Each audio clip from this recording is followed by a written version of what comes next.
Cavelli production.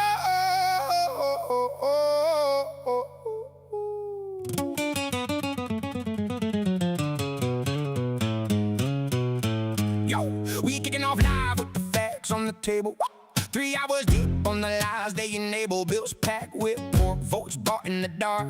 Congress playing games while the people get sparked. Mainstream media metric mangling, rhetoric tangling, packing the narrative lacquered in lies with the glossy allure. We wheel through the static, surgical with the syllables, sinking the signal, slicing the noise and delivering sharper, richer. Truth no longer obscure. Bullpens up, we locked and loaded. Independent voices truthfully decoded. No corporate spin, no filter deception. Round one starting, real talk in session. The bullpen. The bullpen.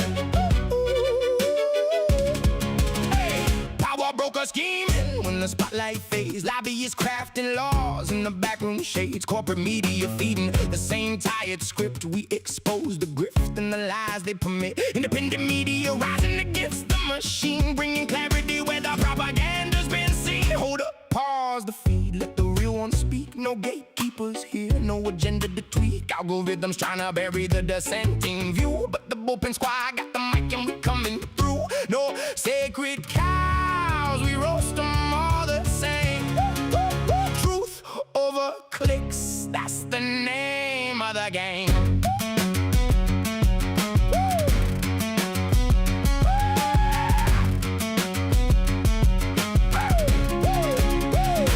Whispers turning into mandates, loud big tech shadow banning while they hide in the cloud. Inflation taxing pockets that they swore they protect, while elites throw champagne on another private jet. We connect the dots that the cable news skips, call out the flip-flops and the policy slips. No left, no right, just facts in the fight. Every episode I might check under the lights. It's time to lock it, from city blocks to red dirt lanes. Welcome to the bullpen.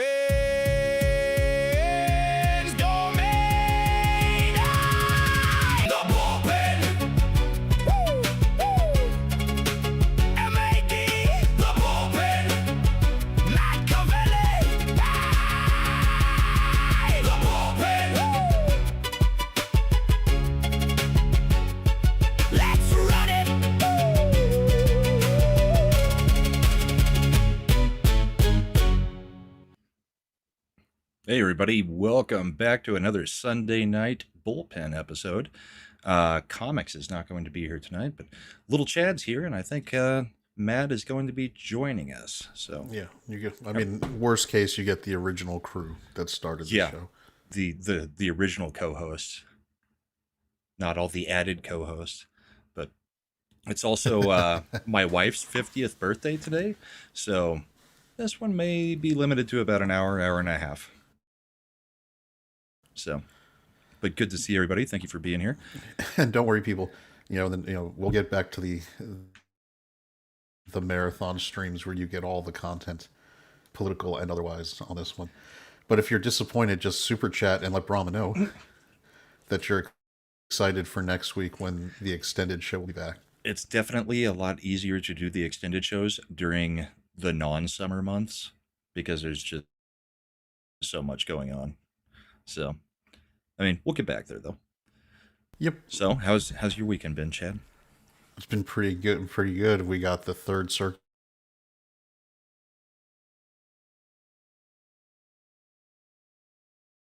creating the circuits we've needed for a long time. So, very looking forward to it. Yep. I was talking a little bit more on the personally side, but I mean, I personally have a lot of freedom in my state. Good. No, I mean, the other stuff's good. We were just we were totally effed up in our area, the Canadian wildfires. Fuck yeah. Canada. So we weren't even supposed to go outside and do any activities because it was basically smoke inhalation if you were doing that. Yeah. I can tell you, like, Friday, and we talked about it on our show on Friday. And because me and Slender are both here, when you stepped outside, it was like you were by a bonfire and you were just breathing in smoke. Yeah, Nerdrotics up in Wisconsin right now, and it's really bad up there. Him and X-Ray Girl have both been having issues. Haven't had it down here, but we've got our own fires, so yay. Yeah, and then the other thing is the stupid virus outbreak or bacterial outbreak with the lettuce. Like my daughter and the baby. Well, there's a surprise because I was told he was not going to be here. You lying whore. Yeah, you know, I was going to work on a video, and after cleaning my office all day, I'm fucking tired. Are you coming through the right you're coming microphone? through your other mic, All right, one sec. your laptop mic or something. It's probably The not webcam using- mic. I don't have a webcam mic. There you go. You know, it's using like my unprocessed audio from my Wave XLR, and it's been doing that for some reason. Before it's being compressed and everything. Hey, there's yeah, the daughter. before stuff. Yeah. So yes, the parasites thing with the lettuce. My daughter and her husband, they're out in Tennessee on base, and they're basically being told, "Yeah, it's some of the hottest weather we've got, but you're not allowed. We're not going to open the base pools because we can't have anybody with loose bowels in the pools or kids in diapers or anything else because it's highly infectious, I guess." So What? she was kind of miserable today. I can imagine. Yeah, splash pads and pools all basically shut down because of the Taylor Farms lettuce. My favorite meme I saw on X, it was the one from Twilight where it's the fancy vampires, and it was all of them dressed in like flannel and you know stuff, and it was like fast Like when they're on the balcony. Yeah, and it was like burger eaters looking down on the lettuce people because of the outbreak. Yep, that's what happens. But What are you whatting, Zephyr? I don't know that it's that infectious because of the water. I think it's because it is a diarrhea type thing, and yeah, that's if you're the thing. unable to control that, you contaminate the pool, and you've got to completely Biohazard.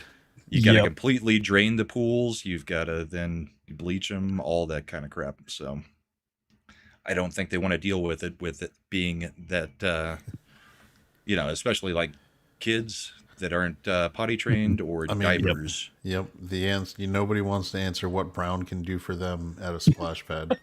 And it's not nobody gonna be who fun. owns the. Okay, Jill's saying it is chlorine resistant. So Oh wow, that's not good. at least I was that's what under the the military impression- is. That's what the military is telling them. That Isn't could just be chlorine, like- stop complaining about not getting in the pool. Can't chlorine kill any carbon-based life thing on planet Earth? I mean, Like, typically, yeah, it typically does. yeah. You'd think so. Yep. If chlorine won't, bleach will. Chlorine So- is bleach, isn't it? I say I thought chlorine. No, they're and bleach different. were Hence I the believe- Clorox. Chlorine bleach. I thought there was a chemical difference between the two. I don't know. Household I don't know. chlorine We could probably is primarily Google it. 3 to 8%. Yeah, so it's just Is it diluted chlorine or liquid chlorine? I don't know. Whatever. So, Chad, you mentioned it a little bit. How about that district? yeah. The verdict. 3rd district came in and knocked out the New Jersey assault weapons ban and magazine ban, saying 10-5 vote, right? the en banc, which was thanks to Trump. They got enough nominees into the 3rd Circuit to swing this thing en banc. So, so essentially, they ruled that it is per Supreme Court precedent under Bruin and Heller, completely unconstitutional to ban semi-automatic assault rifles, quote unquote assault rifles. Just they basically said any semi-automatic weapon is Right, because they were is- going after yeah. all the semi. Specifically that semi-automatic weapon. The way they were getting around it, because Bruin, which was the most recent major Second Amendment case, said created 2 standards. There must be a historical, analog for the ban. Like there must be something going back to the history and tradition of the United States to justify whatever you're trying to ban.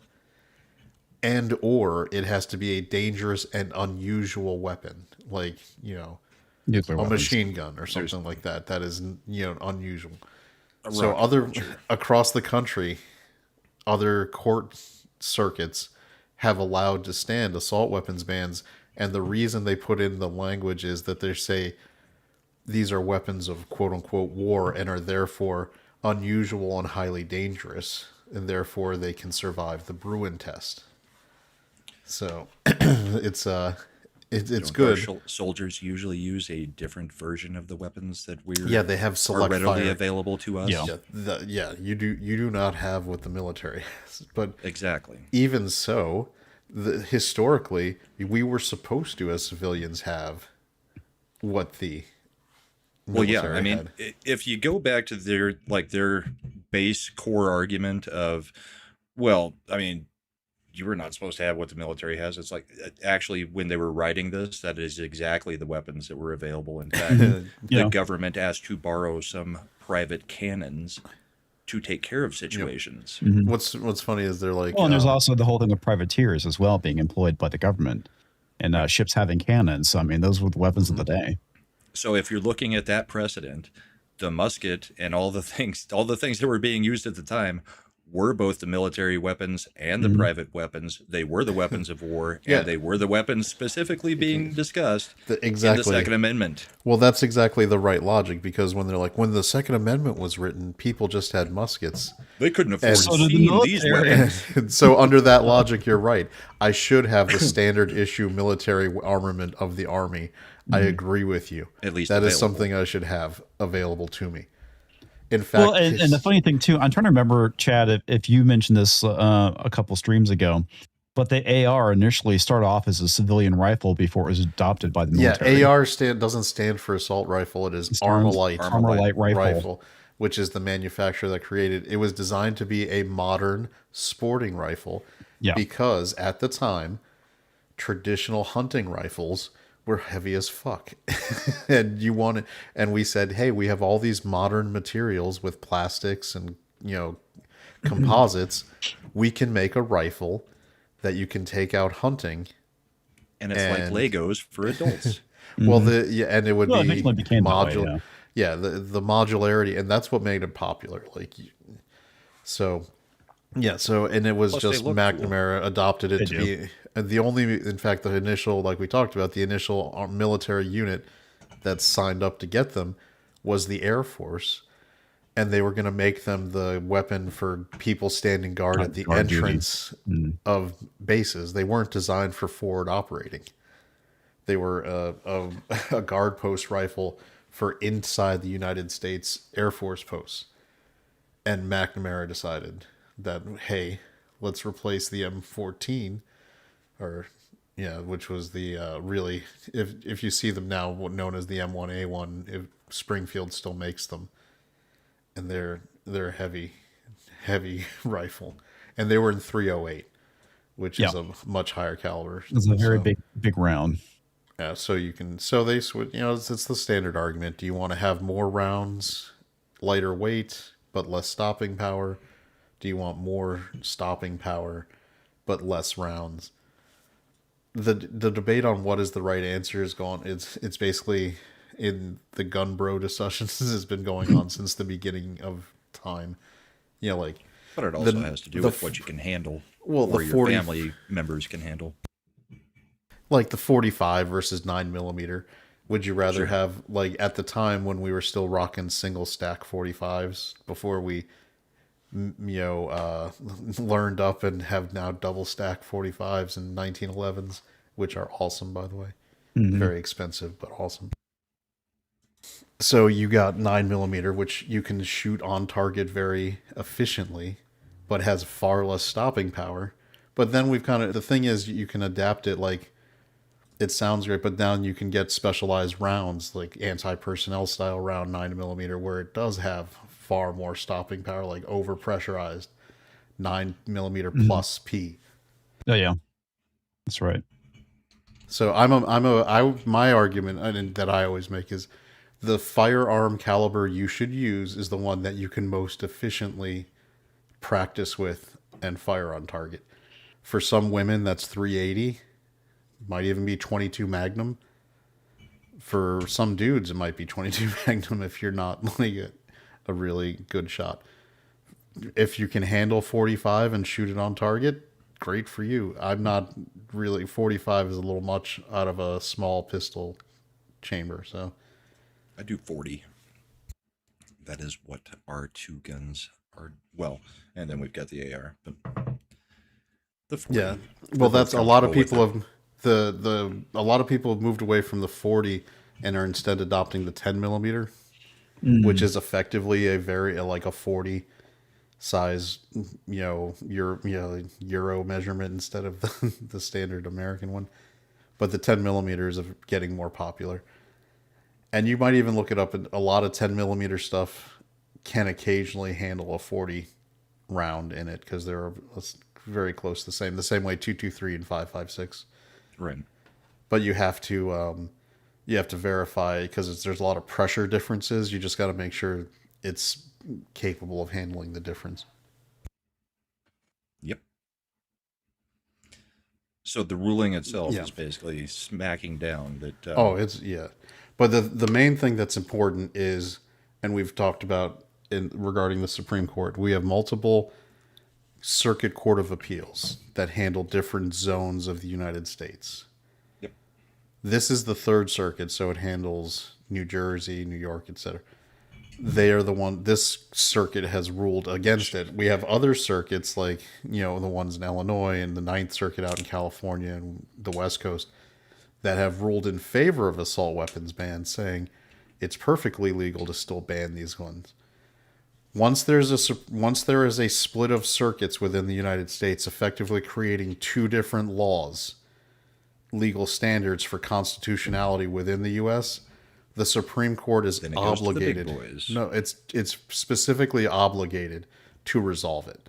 Right. Like otherwise, the Supreme Court has discretion on what it wants to take and what it doesn't.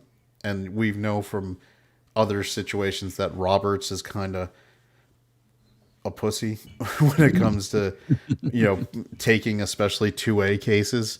He has to almost be forced to because he doesn't want to, deal with it. Now, what's interesting is he ends up voting with the conservative bloc on most of those cases. He just doesn't want to bring them up if he can avoid it. Right. This means they can't avoid it. They have to take it now. And it has to be done next term. So my guess is they're going to, when they announce the cases they're doing next term, announce certiorari on possibly this case getting appealed by the New Jersey legislature or governor, if they want to, or one of the other cases, but either one will have to happen. Yeah. So I guess in light of that, we had the SCOTUS budget hearing this week about them possibly needing more security because turns out a whole bunch of leftists have lost their minds and are trying to dox and swat and kill conservative justices. Go figure. I guess, Chad, question for you.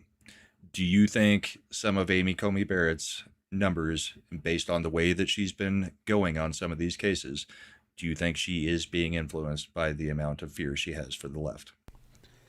I don't think it's an issue of the I couldn't fear find of the chart. left. There was a chart. I can't find it, but she has gotten drastically, like 20% more moderate liberal since the incident with Kavanaugh.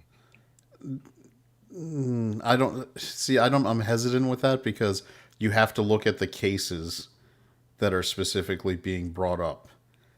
And she was always like, if you even go back to the questioning, she was always an iffy person on like birthright citizenship and some of these other things. She doesn't like some of this stuff, that the way the reasoning's coming out. I don't think Amy Coney Barrett is much. I don't think she's squishy because of the threats. I think she's squishy because she's squishy. If that makes sense. Like she's always been this way. Before she was appointed. But if you started off as a squish and then you get a whole bunch of threats coming at you, or your kid opens the door to a whole street of cop cars because somebody swatted you, you don't think that can provide a little extra squish? Well, here's the question: like, is she squishy because of the threats, or is she squishy on birthright citizenship because she's adopted 2 kids from Haiti? She's had those kids for many years now. Which do you think is going to be more prevalent for her decision making? I would say the fact that she is a part of Catholic charities and adopted children from Haiti would make her more, I guess, agreeable to upholding birthright citizenship than not. And so, But I don't adopted think kids are not. They wouldn't apply birthright citizenship. But my point is, people who do that are going to be generally in favor of a more lenient interpretation of citizenship. I don't know about that. Adoption From versus another you country. just Why plop didn't down a she kid adopt here? from America? I don't know. Maybe she wanted to help somebody from a third world country.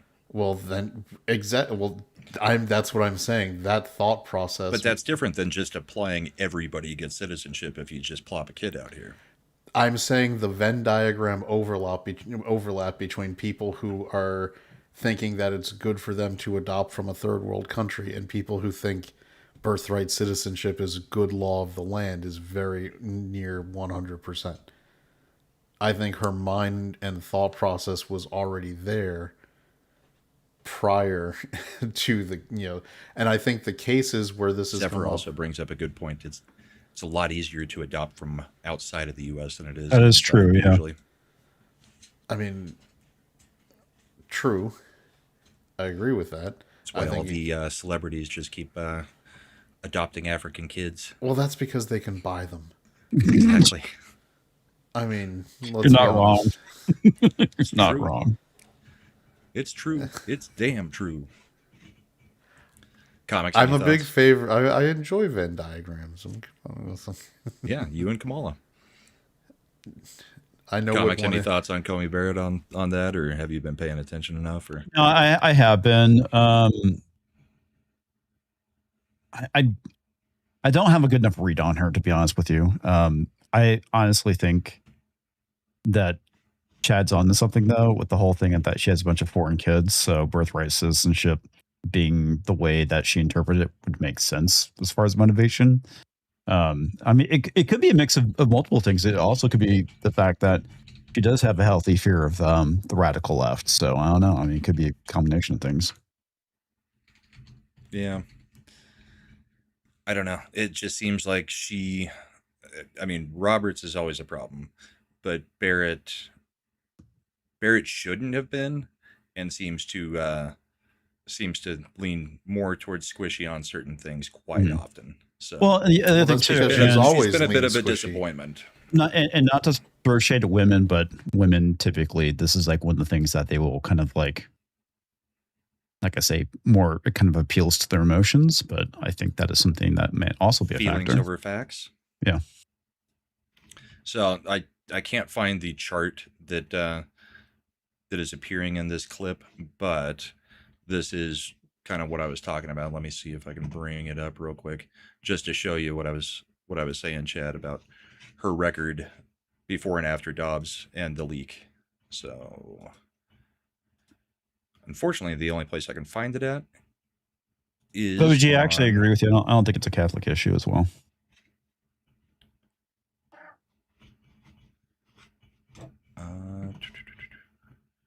It's so hard to do things from across the room. Well, that's why I was bringing up specifically Catholic Charities. Catholic Charities is as an organization, not Catholic Church. Catholic Charities is the ones that have been helping many charities do kind of people push a lot of across stuff. the, Yeah, so no, Catholic Charities specifically is one of the biggest beneficiaries of migration dollars from the U.S. government. helping coyotes get people across. Yeah, I was gonna say that's kind of a big problem here in Texas. Let's see. Is it showing now? The chart? Yeah, there's a chart. Okay.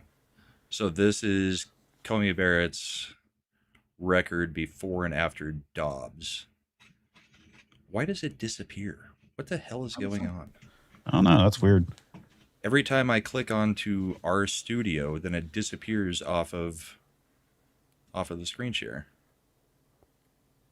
Let me see if I can bring it back. There it is. Yeah, All right, then I can't see it. Okay, so pre-Dobbs, higher conservatism choices in 2020, about 65%. 2021 sided with the conservatives, about 81%. Dobbs comes, then she's gone 59, 57, 50 in the years since Dobbs on how much she tends to side on the conservative side. Well, again, I think you have to look at the cases. What are the facts of the cases that are involved? Who else? Like, is Kavanaugh also changing in a lot of things? I mean, I do think the individual facts of a case matter in how, because if you look at just this year, she's been voting on with the bloc on other things this year that are conservative and are for Trump. Right. So, and I'm not arguing with you. I'm just bringing it up as a talking point because those numbers are out there on where she's ruling there. So just wanted your opinion on it because it's been a talking point throughout the week. I think it could be either way. I think it could be a mix of both. I think she's always been like this. She comes from an dropping to 50% is quite a bit. I don't know. I'd like to. It depends on the cases, as you were saying. Yeah, I mean, I don't think we've had. I have to look back in 2022, in 2023. Like, what were in 21, 22? What were the cases? I'd like to see. I'd have to go back and look at the docket. I don't think there wasn't as much controversial stuff. So honestly, if I ran that same number, I might even see a Kavanaugh, because we have most of the decisions on the Supreme Court are actually like 8-1, 7-2 decisions. Yeah, like where you might get a couple outliers. Yeah, it's been quite a well. It's basically been Ketanji Brown Jackson fighting a war of her own for the most part, with occasionally Kagan joining her. Yeah, so outside of there's been an awful lot of decisions. 6-3s, 8-2s. Yeah, that are fairly 7-2s, like lumped up. So I'd like to look at the docket to see, because a lot of times the Supreme Court also, when they go swing, like, because remember Bruin was around the same time too as Dobbs. They had a major 2A case. They had major, abortion case. Roberts tends to shy away from overtly political cases for a year or two, unless he's forced to. Mm-hmm. When that happens, because he doesn't want the institution of the Supreme Court to be, seen as political. So if that's the case, and those are the years that are coming up, which is post Bruin and Dobbs and all that kind of stuff, well then, it would make sense that she might have dipped in terms of the conservative, because the entire court might have been voting with everybody together. Like, what is the parameters of the voting? Is it only counting again with 5-4 decisions, where her as the swing vote along with Roberts with the 3 liberals is what did it? Or is it saying any time she voted with the liberal bloc, in which case 8-1, 9-0, 7-2 decisions would fall into that too? Right. So I'd like to see that same comparison for Kavanaugh, for Gorsuch, even for Thomas. Sure. I'm wondering if there is one. I just happened to see it happen on Tim Pool's show. He was using that data, which he typically has good data. Tim Pool cherry picks. Tim Pool, I'm going to be honest. Right, but that also doesn't mean the data is not true. No, but it also means Tim Pool knows what makes Tim Pool money. And, I mean, Tim Pool likes to be like, if it's something that makes him feel like he's smarter, he'll say, I think Are Tim you calling Pool him Christopher Nolan? A little bit pretentious. I would 100%. Oh, I think he's a little bit pretentious. Yeah, Tim for Pool sure. is pretentious. Yeah. Yeah. I think the fact that he constantly runs through an entire staff of people, his turnover rate is obnoxiously high in terms of people he has come in and work for him. I haven't been sued by my brother lately. I super chatted Flashcast last night. I was like, they're talking about the Odyssey. I was like, me and my buddy had been talking about it. Guy who's not involved in YouTube at all, but he watches all of us just because he caught on to what I was doing and was like, started watching us. So he watched our whole stream comics about what, I guess it was Saturday afternoon, our whole stream from Thursday about the Odyssey. Oh yeah. And What he do you was like, think? no, you guys are making great points. I agree for the most part. And then he goes, you know, Nolan's kind of hit his U2 period where, you know, you used to be good at something and now nobody tells you that you need to rein it in. Yeah. And you just go wild and you make crap like Pop or that album that they forced on to everybody's iTunes and crap like that. I was like, yeah, Spielberg too. It's the same thing with Lucas, They're right? kinda at When he that was point. making Lucas, Spielberg, yeah. Nolan, they're all at that pretentious Bono point. Well, And we because all like know what the whole South thing, Park did with Bono. yeah. Well, I mean, the whole They thing with made the him a prequels, giant if people turd. basically said to him, "Hey, dude, this ain't working." Yeah. Nobody had the fucking balls to stand up to him. Nobody tries to rein them in because they're the best. Well, okay, all right. So initially, when it came to Lucas, he had Gary Kurtz, and he was the one who kept him in check during the creation of the original Star Wars films and Empire, and he got rid of him basically around the time of Return of the Jedi. And I mean, he had a lot of influence on Lucas and some of the ideas around the Clone Wars and whatnot. So, yeah, when he went away is when Lucas went off the fucking rail. I mean, But there's it a could lot more also to be it, argued too. that Lucas was never that much of a talent in the way that, say, the other directors are. Because Lucas was very good at some world building and creating characters. He sucks at dialogue, and he can't edit for crap. I think the issue with Lucas is the fact that sometimes creative people need somebody to ground them, and that's, I think, is Lucas's problem. Well, yeah, I mean, if you look at the history, like in the first Star Wars, he had people who helped with editing. In Empire Strikes Back, His wife foremost. His wife. amongst them, yeah, wasn't but it? she's a terrible person, so I don't care about her. In the second one, he had Lawrence Kasdan and Leah Brackett. People forget Leah Brackett did more to help Star Wars than almost anybody. Leah Brackett was a famous screenwriter who actually worked more as a script doctor, where she didn't get a lot of credits. For people who want to, like, her most famous screen credit was basically Rio Bravo, El Dorado. You know, that John Wayne movie that got remade like 4 times, Rio Bravo to El Dorado. Like, she wrote that. And she also worked and Eric K. and D-Day Cobra have rated this stream. Thank you, guys. oh, nice. That's awesome. But yeah, so That's Eric K. in fact.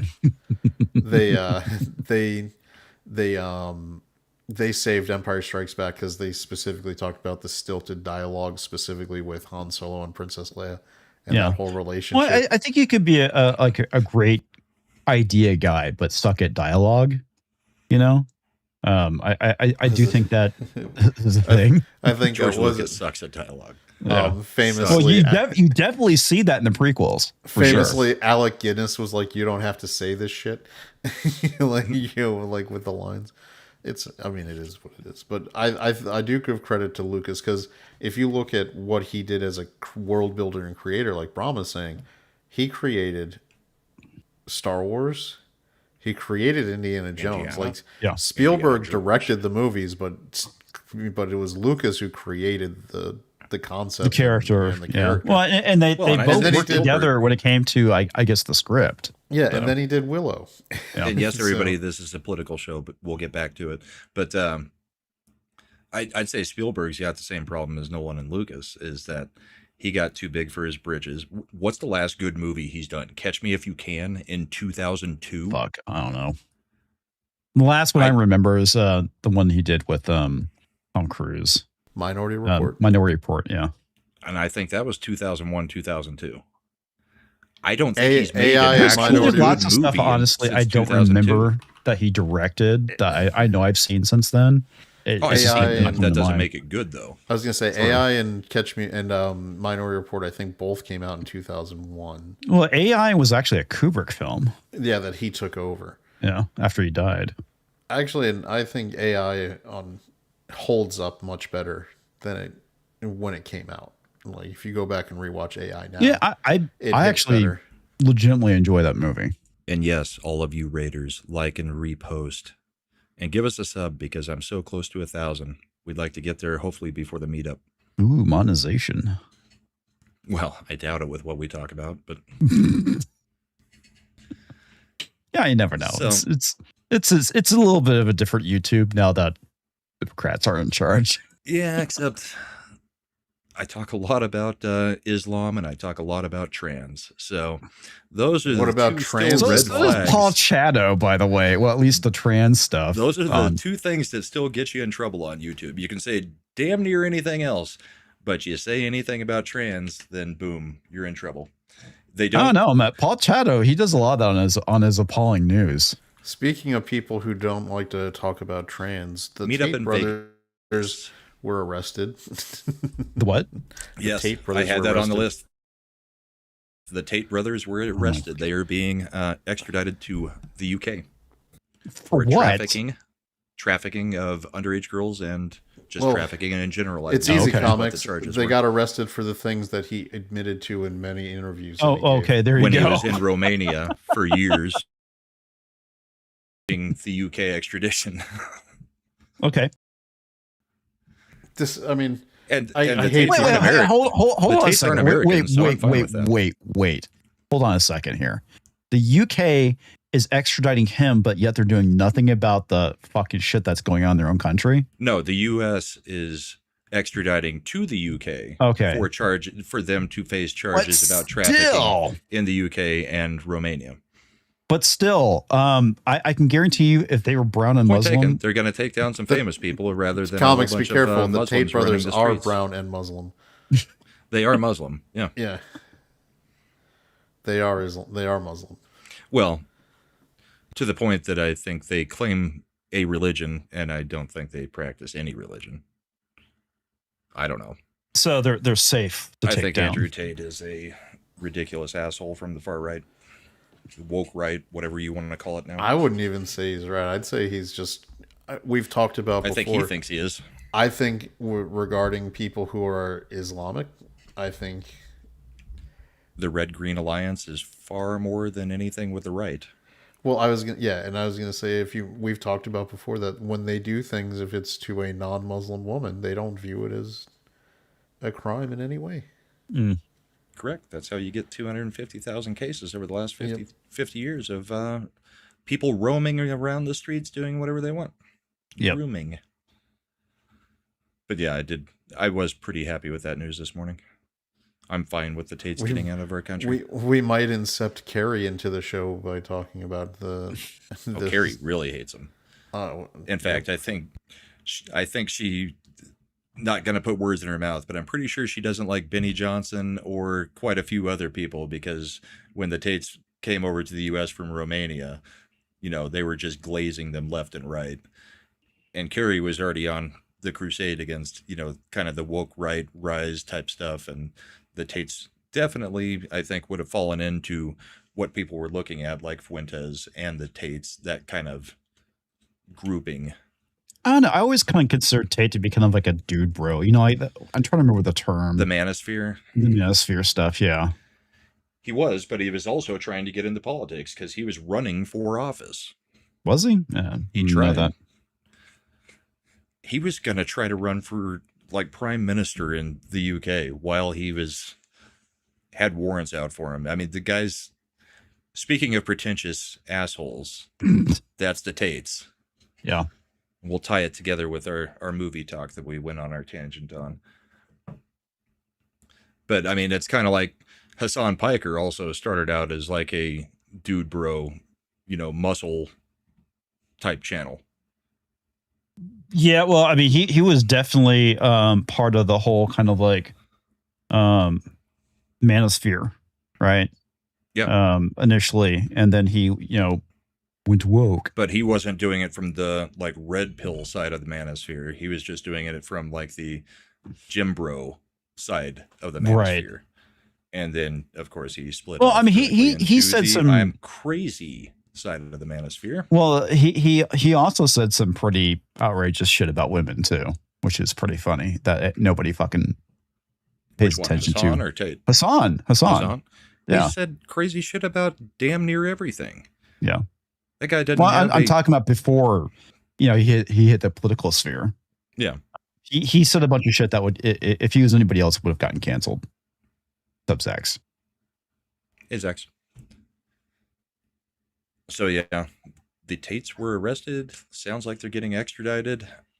I've seen a couple conflicting reports, but oh, that's who the other people.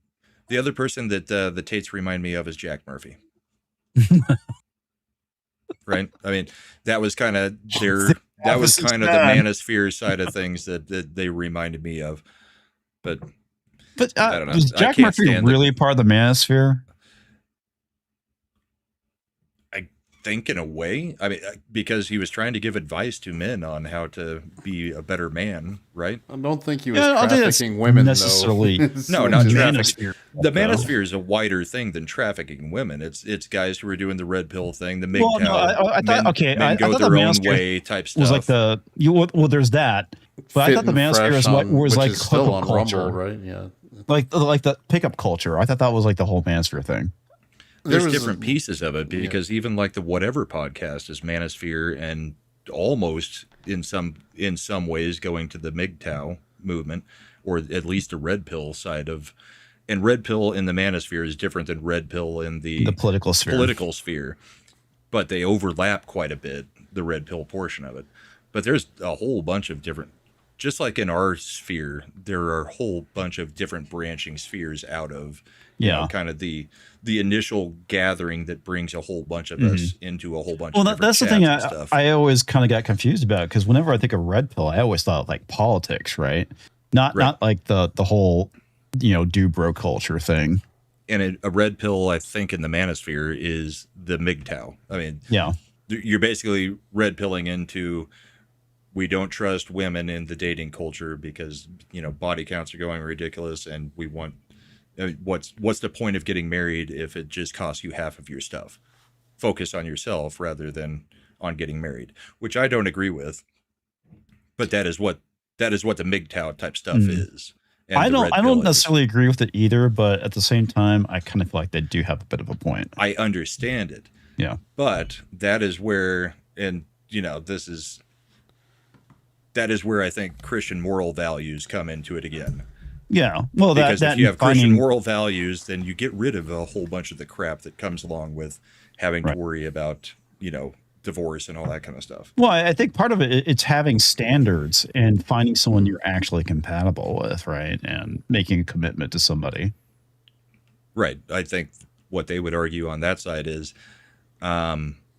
it's harder and harder to find somebody who has the standards close to you, because I think the last statistic I saw, which could be completely fake, but something like 30 to 40% of women age 18 to 45 are on OnlyFans in some capacity or another in the U.S. Well, and I think that the other thing actually of that too is that a lot of women are very much more on the left-leaning side of things, and they've gotten more to the extreme, right? I mean, you take a look at like a lot of these protests, even the ICE protests, like the majority of people protesting are women, not men.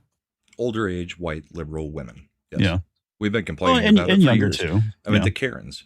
Yeah. Not as, younger down to like maybe the 30s, 40s. Like the chick that got shot in Minnesota, she's what, a 40-year-old liberal white lesbian. Yeah. Good, or whatever her name was. Yeah. Renee Good. Yeah. But I mean, they are the biggest driving force of basically everything bad in the country right now. Oh, absolutely. But and there's a huge problem with the mindset. Yeah. Young women are liberal in a different way, because they may not have, garnered or glammed directly into the things that the older women are, which is the activism stuff. But the young women have, taken the feminism teachings to heart, that basically you should be treated like a princess by everybody. You can do anything just because you're a woman. And it's like, it's not what we should be teaching our girls. You shouldn't be discouraging them from things, but you should be instilling, there's different roles. You're a woman. That's a man. There are different roles to get played. There are different functions that happen for each of the sexes. Sure, there's some crossover every now and then, but we shouldn't be teaching our daughters, you can do anything. and be just as good as a man. Well, Just and like men can't do some things that women could do. women can, yeah. Like, and say, give birth. yeah. Well, I was mean, about to say, like, there's as lots a of man, things. I will never be able to shove a thing the size of a small watermelon Out the Out of size, your something the size of a urethra? woman. yeah. So, and you know what? You couldn't even do it out your anus. That is God's design, and it is. There's some places that are entries and some places that are exits, Brahma, and that's how it should always be. Yep. And that's the fact that we have people like, running for Senate in Maine trying to say that they get. Oh, we've got the clip. Before we move on to that subject, though. I thought that would be a nice transition. Yeah, but we've got a few things we're backed up on. Darren M comes in with 10 Canadian dollars. Says, happy birthday to Mrs. Bull. I level up to 60 this week myself. Happy birthday, buddy. Wow, Blessings man. to Mrs. Brahma. All the best. And we've got a picture of Mrs. Brahma right up there. Lovely cow. I don't know if that came out the way you think it did. She's the one who demanded if I put up this one, that I had to have a picture representing her as well. That's Somebody has just isolated you saying "lovely cow" Right. about your wife, and that's It's still better than calling her the butcher after the incident. Wait, wait! On the I find the bullpen, bush to be rather you appropriate. need to give someone Oh, yeah. their clip. Let me see if I can find one. Let's go with... We'll make Chad happy. Lil Chad always wants more, and so do I. Bryce Dallas Kremlon Howard supremacy. is celebrating 20 months of membership. Thank you very much, Kremlon. I think Kremlon would probably appreciate... The bullpen thanks you for giving that I need more. Always brings a smile to my face. Mm-hmm. And then Southern Belle for $2. SCB needs to know Junior has power to call more security. Is that Amy Coney Barrett or Supreme Court? Yeah, I think it's supposed to be Amy Coney Barrett needs to know... John Basically, Roberts. that there needs... John Roberts has the Roberts power can to do call it. Yep. more security. And that will bring us to... To the bonny lasses watching, we salute you. I love how Zephyr's like, okay, where's my clip? Oh, what here? That's a kilt calling. Super. Deadman for $1.99 says, is Kubrick the only unscathed director? No. Yes, because he's dead. No, because people were destroying Eyes Wide Shut when it But came it out. still is a cult classic that it was a good movie. But Kubrick's not a cult class. Like, he's supposed to be. There was It's a a bit lot of of an weird hardcore, I crap would surrounding say. that movie. I mean, Well, yeah. Well, you know Like the his conspiracy death. theory, right? Why he might be dead is because of that movie. Because he was- the stuff he was going to put in that movie about what the elites do in sex cults. Yeah. He did put it in the movie. Hold on a sec. You want to hear me say something smart for once? The bullpen is awesome. But yeah, I mean, he died basically during the editing of that, didn't he? Or right after he finished the edit and I sent think it to, he had finished No, it. I think it was after the movie sent it came to out. print. Yeah, I think it was. No, he was dead before the movie came out. I'm pretty Oh, he sure. was okay. in pre-production on AI, but I think he had just finished. He I was think he had sent notorious. the edited cut, and it was supposed to be going into theaters. And then he died before it actually got into the theaters. I was always weirded out about the way they did the Lily Sobieski stuff in there too. It was kind of messed up. I'm always weirded out by her in general because she looks like a 20 years younger Helen Hunt. Or Jodie Foster. I think it's far more Helen Hunt, but sure, I can see a little Jodie Foster in there. The triangle Lois from Family Guy nose. Jeez, tell us what you really think. I did tell you what I really think. And yet you mock Bryce Dallas Howard, which Yep. is Did I tell you my wife approves of that? Of mocking Bryce Dallas Howard? No, I can of understand Bryce, why she would want us to no, do of that. Bryce Dallas. I was explaining that I constantly am getting mocked by you for Bryce Dallas Howard, and I was like, am I wrong? Is she not attractive? And my wife says, you have a type. Giving us information about what Mrs. Chad looks like, maybe? Very possibly. Okay, it says on March 7th, 1999, 6 days after the screening, the final cut of Eyes Wide Shut for his family and the film stars, Kubrick died of a heart attack in his sleep at the age of 70. Supposedly. I mean, he was 70. Dying of a heart attack at 70, isn't it? Hey, if we can have not speculation about unheard Lindsey of. Graham within 5 seconds, then we can have speculation about him. But the film was done. Yeah. Yeah. And I don't think if you go and watch That's it, why it's we not saw like- the film. It's Yeah. not like they pulled any punches about what they were saying was happening, that they get hookers and kill them and do whatever they want with them. I don't know. The rumors I had always heard was there was far more of the not just Lily Sabelski being the only young person involved. I mean, I think they put that in the movie. They were supposed to. Just her. She was they the didn't only have- one where it was explicitly said. I don't think there was anybody at any of the parties that he went to that was very much looking underage. I mean, what was happening at the parties wasn't bad enough. Well, that's consenting adults for the most part, except for when it wasn't. Yeah, I mean, consenting or I don't give a it shit if was it's consenting murder. adults. If it's like, Yeah. obviously people who can't consent, that's a totally different issue. Except they were even saying, I mean, in the movie, they were pointing out that it wasn't always consenting, even at the parties. So. Well, that's why I said consenting. Yeah. Speaking of not consensual, this person being on my screen was not something I consented. You're the one who transitioned to. No, this. I was making a joke that they let her Oh, I know. on the stage for like. Fuck is that thing? This is one of the people trying to enter the new primary for the spot that Plattner, the Nazi, has vacated. Does anyone remember in in Saturday Night Live in the early '90s when it was like, all Chris Farley, Adam Sandler, when all those guys, they did that sketch where it was like the girls at the Gap. Yeah, and well, Chris Farley was one of the girls. They were like in the food court, Yeah. weren't they? Yeah. They worked at the Gap, but they were Yeah. in the food court, and Chris Farley was like, this. "Leave me alone, No, I'm no, no, starving." Yeah, this person on the right makes me think of that scene. Which that is this whole clip. Ashley Webb, what qualifications do you have to serve in the U.S. Senate?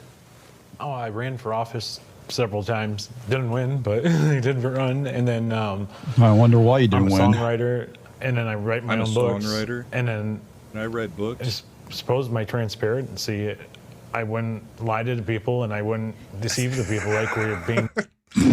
All right, I feel like you're let's just deceiving yourself. break that line down real quick. My transparency, I would never lie to people. You mean like being a woman? Like pretending that you're a woman, yes. Yeah. By the way, this is Ashley Webb. Yeah. And then the next line's just as good. Deceived right now, like we get lied, smoke and mirrors, like what's going on with ICE, pretending like these victims did something wrong, like that's unacceptable. Did you know that Bob has bitch tits? This is Bob. Bob has bitch tits. That's more than And I bitch suppose tits, the though. biggest thing is like I'm just It an angry lost citizen Ashley now, has and a if I got name. elected, I'd be an angry senator, and I think that would probably be their worst nightmare. No, yeah, Ashley Webb, totally. what qualifications do you No, stop it. We I don't would need be to see really it again. angry when I'm on my period. That thing. Oh, no. What the hell is even that? Yeah. Does he go to Disney and film himself in restaurants getting misgendered and getting angry about it? I Lily was very Tino? happy. That person is. Lily's gone back to doing that, apparently. You mean after they were already going to get charged for filming in the bathrooms? In the bathrooms multiple times. Yeah. Yeah. Yeah. Oh, man. Sometimes I fucking hate this planet. So yeah, those are the Democrats that are trying to replace Plattner in the Senate battle. I don't think what is your name for her? The Queen of the North, the Red Queen of the North. The Red Queen of the North. Yep, I told you she's going to win. Going to have trouble. She's going to win by 8 I points. don't think she was least. going to have trouble against Plattner. Who is the Red Queen of the North? Susan Collins, man. Collins. Okay. That she just nukes people, man. She's been in that seat for like 16 years, and or she's something, supposed like to have 18 lost years, every single time because she's a semi-Republican in Maine, in a blue state. And she does side with Republicans almost all the time, which is more than we could say about Massey. So this is the same thing where I say the reason why Massey's a dick and Lindsey Graham didn't bother me as much. The same thing with Susan Collins. Team player. When Trump has absolutely needed the vote, they come around and they vote the way Trump needs them to. When Trump absolutely needed the vote, Thomas Massey was filing to release the Epstein files and saying people's wrong names and then voting against border security And working voting with against Ro Khanna. Yeah, whose kids? But man, Ro Khanna's a douche. So, and by the way, we just found out that trip to Costa Rica was funded by his campaign. Oh, really? Thomas Massey's luxury trip with Marjorie Taylor Greene down to Costa Rica. Oh, okay. Used campaign funds to do it. Isn't there like laws against doing shit like that? No, they let them do it. Okay. Because the people who write You the laws, lost. We'll let you have a vacation on the backs of your donors. Oh, okay. Yeah. Okay. Because it's the war chest. That makes sense. Yeah. Look at this. Release of the Kraken's already on it. Look at this. Lay off me, I'm starving. Look how close that is to what. Get a brown wig instead of a blonde wig, and Well, I think meatloaf was a pretty apt description. yeah.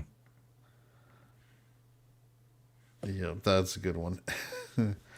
But Yeah, Eric, I don't know what the jewels are. I just know that it rewards whatever channel you're watching if you are on the mobile, if you're on a mobile platform like a phone or an iPad. Is this a way So to get it's- Shredda to watch more of our YouTube shows? If there's like jewels she can hit the buttons for. I think they're monetary rewards for the creator. I don't know exactly what it translates to. It's a handle of Old Forester 100 proof. It's not the 83 or 86. Every now and then Old Forester is good. I've also got the Old Forester King Ranch, which you can only get in Texas. King Ranch, isn't that a Ford F-150 model? Yes, it is. Probably. It is.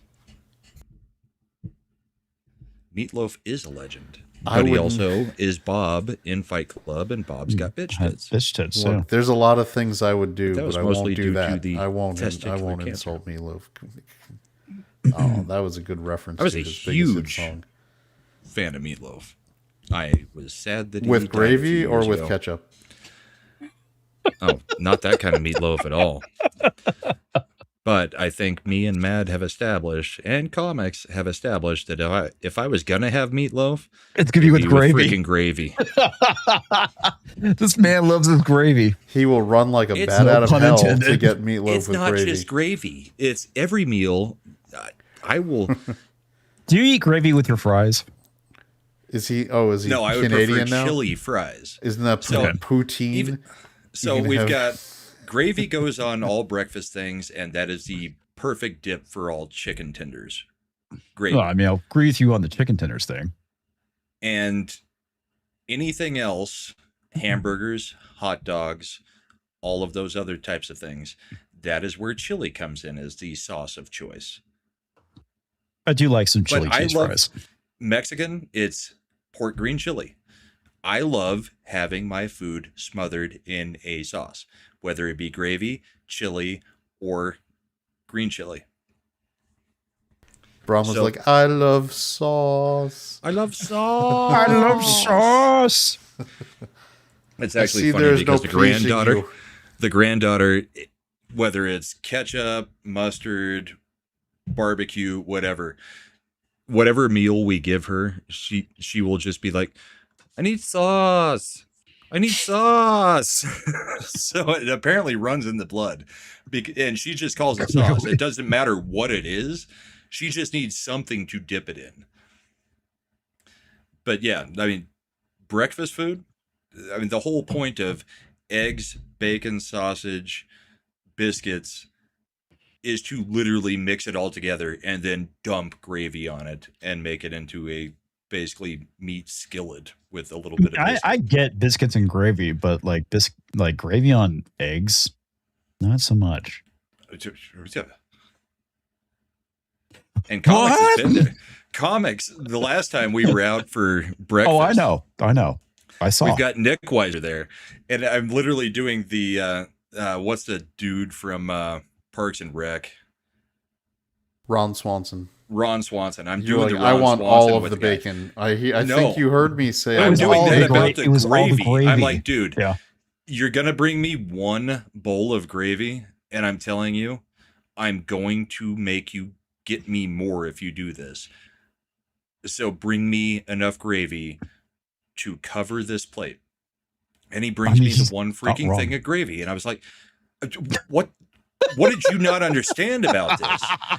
You could have not even just put it in the bowl. You could have just smothered the plate in gravy. That's what I'm asking for. Yeah. Every time we've gone out for like IHOP or Denny's or whatever, this man wants his plate smothered in gravy. Oh, the first time we met, impressive. remember we met at in Dallas. We went to a diner. Yeah. What did I get? Fried chicken, double order of mashed potatoes. Yep. And gravy all over it. Yep. I mean, that's appropriate in my opinion. And then if you go to my other favorite food, it's pasta with sauce. I like sauce on food. Yeah. All right. Do you enjoy Alfredo too?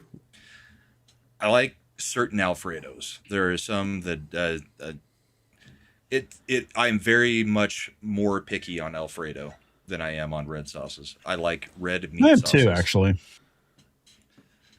The scary thing is, like, Fazoli's is like the Alfredo that I like above most of them.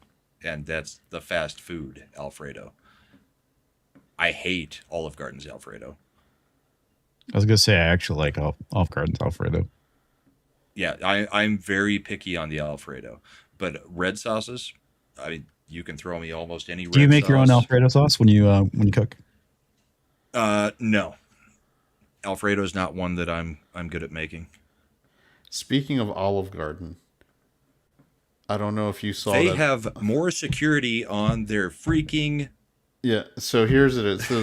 So the Olive Garden is running a promotion. You know, the never-ending pasta. The never-ending pasta deal. And they're doing a promotion for the promotion, which is they may have already sold out of it. I have to look at it. They usually sell out within hours. They sell 10,000 unlimited passes, where you can go as much as you want for $100 the entire promotional run, which is for a year. No, it's like 13 weeks. Oh, I thought it was for the year. No, it's during the never-ending. during the never-ending pasta bowl. But it also allows you get like when you get the never-ending pasta bowl, you usually have to pay extra to get a protein. This one you can get all the meat and everything with it. Anyway, for $100, it's not a bad deal. Give me the meat. But then, so someone asked Olive Garden a question: are you able to pump over for your family, or is it exclusively for the person with the card? And they've said no. Here you go. The never-ending pasta is only for use by the pass holder whose name is printed on the pass. Passes are personalized and non-transferable. And here you go. Pass holders must present a valid photo ID along with the pass at the time of ordering. It is fucking never-ending pasta is more secure than our elections. More secure. I was thinking the same thing. The Save America Act just gets us to slightly level with Olive Garden. Wow. So wow. Your I mean, you guys your are angel shitting hair on with Olive Garden in the chat, but I mean, okay, number one, when you're there with your family and it's good, unlimited soup and the gnocchi is fantastic. The pasta fagioli's good. I'm sorry, unlimited. You can going to Olive Garden, and as an Italian, right? I'm not going to shit on it because the chicken parmesan is good. I like, you know, it's delicious. And And like it's a large Brahma said, portion. it's a large portion, or you can get the lunch portion and save some money if you want to eat a little bit less. Screw But that. even with the lunch portion, you still get the breadsticks and the soup. Unlimited Salad. breadsticks, Yeah. unlimited soup and salad. There's nothing wrong with Olive Garden. It's not Yeah. high fine dining, but it is not that bad. All right, so the worst. Every time I think about going to Olive Garden, it's on a Saturday because of Old School, where they're like, where Will Ferrell's like, yeah, we got a pretty nice Saturday ahead of us. We're gonna hit up go the to Home the- Depot and then maybe have some lunch at Olive Garden. No, It's no. what you do in your 40s. And then when he's in the safe place, I was just looking and I was wondering what color color are her underwear panties? is the Olive Garden waitress. Odds are it's Odds are it's just plain white. just plain white, but maybe it's not. Maybe. But all right, so coming from an Italian family, the worst Italian food experience in my life was at a high-end Italian restaurant. We were going to a game, an Orioles game, and we went to a really nice Italian restaurant. And we order the food, and it comes out, and my mother was apoplectic. She ordered the ravioli, and it had like 4 ravioli on the plate. And she was like, "What is this shit?" Like 1 inch by 1 inch, or Like like just 3 inch by like it looks 3 like the inch. same stuff. It's the same fucking size as Chef Boyardee Chef ravioli. Boyardee. So 1 inch by 1 inch. Wow. And so she's like, "What is Damn. this?" And at the time, because this is in the '90s, it was like $28 for that ravioli, which then is, I don't even know what that translates to now with inflation. And so she was like, "This is shit." She said this wouldn't happen at Olive Garden. So Lasher says Spaghetti Factory is better.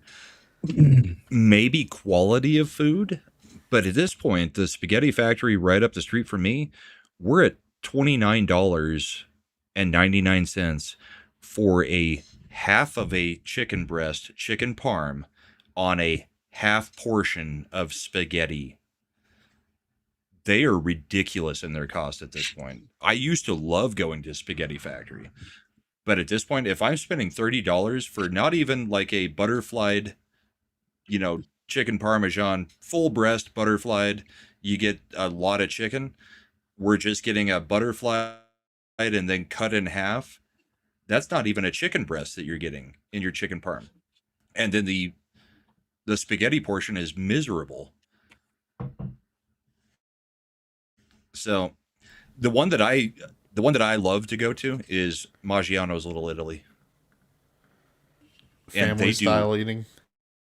family style, or Buca di Beppo. Vegas meetup, I would love to go to Buca di Beppo, but we also go to Batista's Hole in the Wall almost every time we go to Vegas for the meetups. If you've never been to Batista's Hole in the Wall for a Vegas meetup, fantastic. I'm probably going to be doing because I think we're going to be busy Wednesday, Thursday.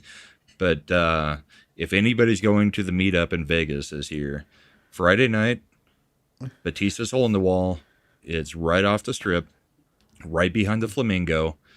It's fantastic. You get unlimited wine, red or white, with your meal. The meals are about $30, and then you get one of the best lattes or cappuccinos at the end of the meal you will ever have. And this is why Brahma goes there. I love sauce. I love sauce. Save me from myself. Hello, Mr. Powers. Buca di Beppo is great for large groups. Yes, they did close down many places. We don't have one in Colorado anymore that I know of. So I think But they're Maggiano's Little Italy is a higher Maggiano's good. quality Buca di Beppo. all right. So Maggiano's is good, but it's expensive. Oh yeah, no shit. And there's a thing.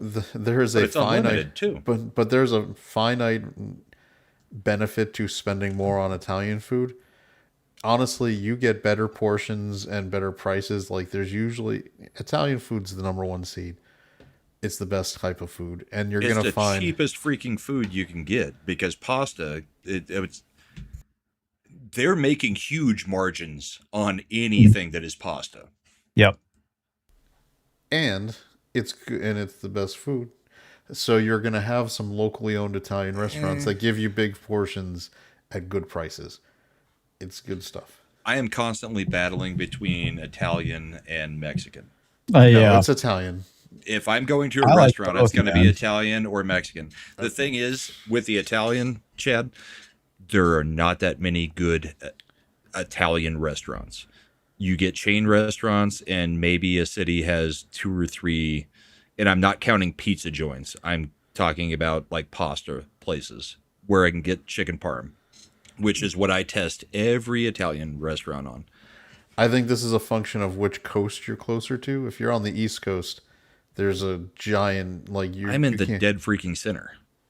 You're not. You're in Colorado. You're close. You're the left coast. You've been invaded by south of the border, so it's gonna be Okay. Mexican. So if I was to go to the dividing line of the Kansas-Colorado border, there should be something that's not left and not right, because that's pretty much central. Colorado is not central. Central to the United States is considered Ohio. But I'd say Texas. I mean, it's South Central. Depends. But I mean, you're extending Maine. Like way 80% out of there. the population is East Coast to the Midwest. Yeah, screw those people. And most of the rest lives well, in Texas and the other thing too, California. he's considered to be was it the Rocky Mountain area? It's not necessarily. It's not the like West Coast. His Yeah, state has not been even on overrun that by side of the Californians. mountains. Yeah. Anyway, well, on the East Coast, you can't throw a rock without hitting Italian restaurants. Oh, we've got Now them. we're getting They're just like not good. yes, and they're it's nice. We have there was a really good one around us. It was a pizza and Italian place, but they actually imported their dough. They have a family from New York City, and they actually bring the dough down from New York every week, which is nice for the pizza. But the pasta they make fresh too, same dough. Do you know the best pizza I ever made? Because I used to work at Papa John's. The best pizza I ever made was taking a can of Wolf Brand chili. Oh, and this is using you keep that as the sauce. you keep and talking then about this using the crazy nacho cheese not cups pizza. and then putting the mozzarella on it. That was the best pizza I've ever This tasted is in my you, life. so chili you're Chili cheese pizza. It was Clearly- the best thing in the freaking world. clearly you're batshit crazy if you think that's like the best pizza. Next No, thing you know, clearly- you're I gonna, don't want to try Clearly, it now. if any of the freaking pizza companies, Pizza Hut, Domino's, the chains, Papa John's, if any of them just ran with this, make a deal with Hormel or Wolf Brand Chili and make a chili cheese freaking pizza, you're going to sell it like gangbusters. It's fantastic. I disagree with you, sir. The second That's best not one that I pizza. made out of That's not something pizza. from my house was hamburger helper cheeseburger macaroni on a pizza skin, because when you work at a pizza place, you get really freaking tired of Eating the pizza. pizza. Yeah. So you get just that. bring whatever. Like I brought a can of SpaghettiOs with Franks one time to the store Put it on a just to fucking make pizza. something different. And then you add the cheese on top of that. It was pretty good. Tonight I learned Brahma likes trailer park food. Yes. That's No, I kind of get it because I don't remember. When I you think work I at a worked- place, you don't want to eat their food anymore. yeah, when I worked at, You've got to it's like figure out a way to make it different. I did want to eat pizza for like Oh, years. Look, because I worked get there. you. It took me 10 years to eat popcorn again when I went to see a movie. I didn't. That's not food. That's a Popcorn snack. when you were allowed at the AMC gave you as a staff member, you could drink all the soda you wanted and you could eat all the popcorn you wanted, but you didn't have anything else. So you ate all that. So that's what you ate. Yeah, that's how you start to look like the person Ashley Webb from Maine. Not when you're working. Like you're not. You never get to sit down in the old days when actually people went to the movie theaters. You had to constantly be. There was like you had downtime for like 30 minutes in between sets, and you'd have to refill and restock. So no, you were burning a lot of calories. Was there anything else political we were going to talk about?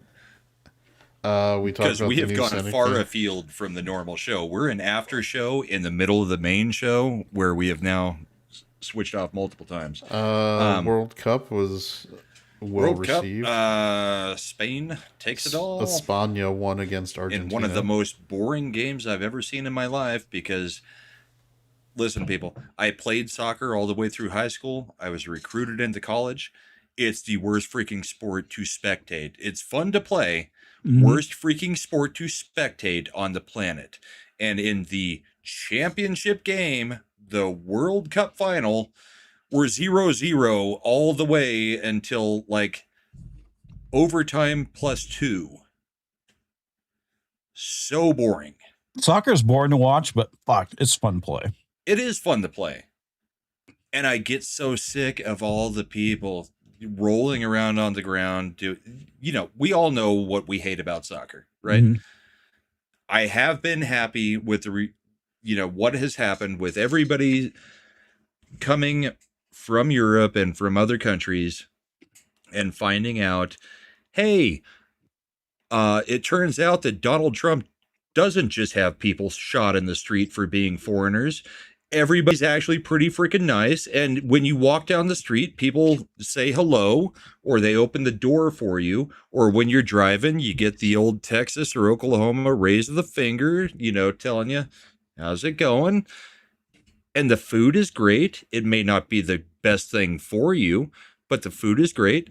I love the newest trend that has happened in the last week where the Brits especially, if you're watching YouTube, the videos are starting to come out where the Brits just figured out, oh, when we thought we were hot over there in Britain, that's not hot. We're still in spring for parts of America, just getting into summer. July, August is really the summer. They had been here for, May and June and thought it was hot then at 85 degrees. Oh, no. No, 85 is like tops for them. And they get there for like 3 days out of the summer.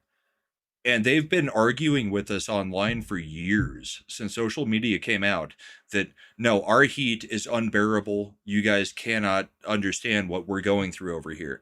Which, yes, they don't use AC, so you can't escape it except for getting into a cold bath. But we've got a whole bunch of Brits and Europeans now that are like, no, our heat is nothing compared to what America goes through. When you're getting, like, if 85 is their top heat Fahrenheit, we're getting into 110. People are hanging out in Arizona for the World Cup, Texas, Alabama, Louisiana. So now there's all these videos coming out about all the Europeans going, I love the food, I love the people. The heat is so much more than I ever experienced in Europe. And we've got to stop trying to have this battle with the Americans about who gets hotter, because America is far hotter for far longer. It's not 2 to 3 days of 90. It's months of it. And they're just now getting into the portion where we are starting to experience the heat, because July, August is the bad part. Well, yeah, especially in Texas. Meanwhile, I'm getting ready to go to Vegas in August for the meetup. Yeah. And wear jeans, a long sleeve shirt, a tie, and a smoking jacket in Vegas in August. Good luck.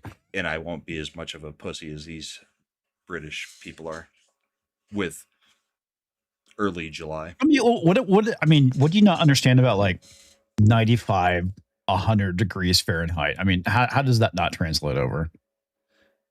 I don't think they understand Fahrenheit compared to Celsius at some level, because I don't understand Celsius compared to Fahrenheit at some level. I mean, they're talking about 30 degrees and they're saying this is freaking hot, and that's 85 for us. 0 is freezing, and we're at 32 for freezing. So you're going off their scale by like measures of degrees that are way higher than they even consider being temperatures. Right. We also probably get colder than them. Yeah. Well, yeah, I would say it kind of depends. Well, it depends on what part of the country you're in. Yeah. But I mean, they're northern compared to most of our states. They should get pretty cold. But I think we've got quite a few states that probably get crazier weather than they do just because of the layout of the United States. I don't know. Yep. Yeah, Marks, every year I regret wearing the smoking jacket at the meetups. Dallas is horrible. Vegas is going to be absolutely ridiculous.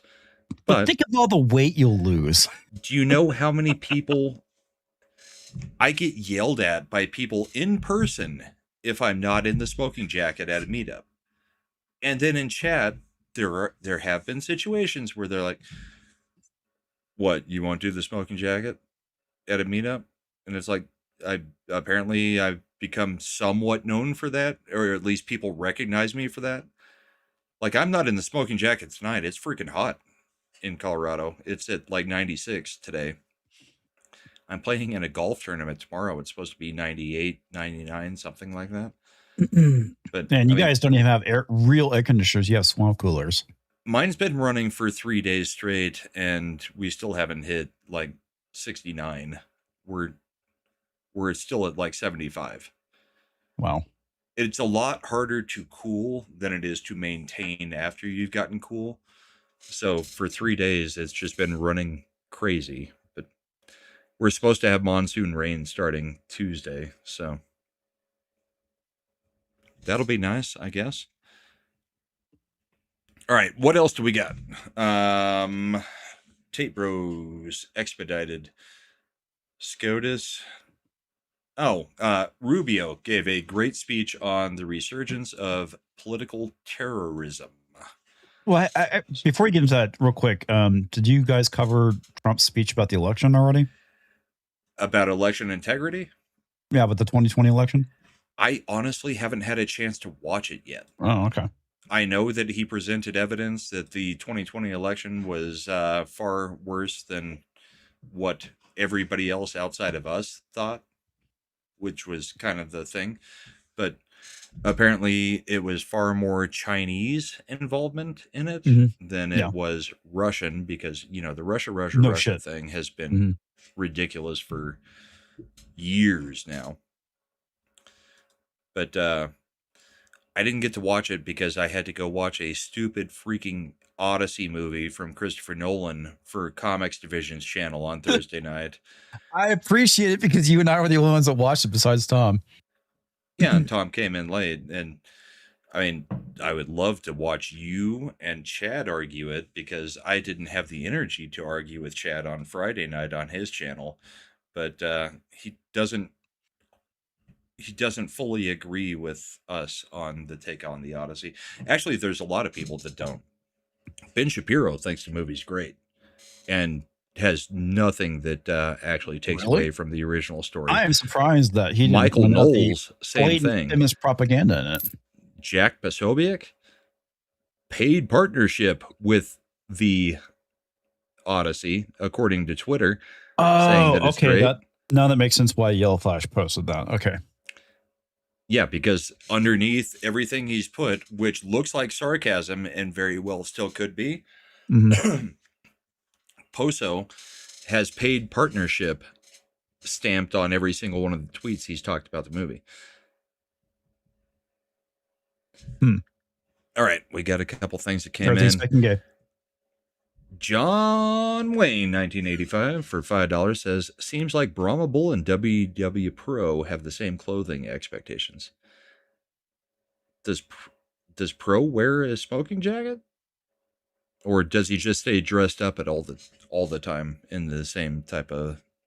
I mean, he's not really on screen most of the time. So I have no clue. I think he just did not a full face reveal because he's wearing glasses and everything, but yes, I have expectations from my crowd on what I'm going to be wearing when I'm at a meetup, and I'm not even a big guy. Chad loves the Ottoman Empire, Brahma is an Islamophobiast, and comics is the smartest 5'10" midget ever. Apparently, according to Dearest, Pro wears a sports jacket. What's that? So according to Dearest, Pro wears a sports jacket. Oh, I mean, that's just a regular, suit jacket. Smoking jacket's bit freaking heavier. It's closer to a robe that is a jacket, a double-breasted jacket. Mm-hmm. Deadman79 for $1.99 says East Coast has humidity. Crimea River. I grew up in Oklahoma and Texas. Texas All we've has got is humidity. freaking humidity. I was just in St. Louis last week in July. It's pure humidity. I know humidity. I agree with you, Deadman. Humidity makes heat worse.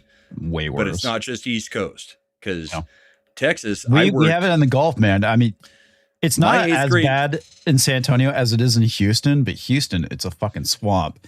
And when we actually get rain in San Antonio, it's fucking humid as hell. Yeah, my 8th grade year, I went down to Texas to work with my uncle and my cousin doing graffiti removal with sandblasting equipment, pressure washers with sandblasting equipment attached to it. We had 100% humidity and 110 degrees every single day for 3 months. Yeah. Every dollar I made doing that job went to buying 2 liters of cold Big Red so that I could just survive doing the freaking job, because they were paying me like $5 an hour because it was, hey, let's throw the 8th grader a job. The only other 2 things I bought with the money I made that whole summer, outside of getting drinks at every convenience store we could get, was the album Smash by The Offspring and Dookie by Green Day. That's 2 CDs for 3 months of work, because all the rest of the money went to just trying to cool off. So yeah, I know heat. I'm not in it the same way right now, but I've also, so Tuesday, everybody, I've got a job interview where I might be moving back to Colorado or to Texas. We'll see. Hopefully it goes well, because things are going well I'm here. way taller than Kata. Yeah. Comics is way taller than Kata. Yeah. Oh, got another one. Another Kata? Another couple. No, money chat. I know. I'm trying to. Believe it or not, being behind this bar is detrimental to me trying to actually control a stream. I may actually have to get a freaking producer to just pull up things. Zephyr for $2 says, "My turn, LOL. Make it slow, LOL." I'm trying to figure out if you want Mel Gibson or the. I mean, we already did Mel Gibson. Do you want the kitty cut? Kitty donated again.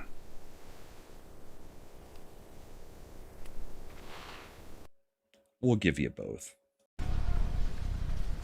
To the bonny lasses watching, we salute you.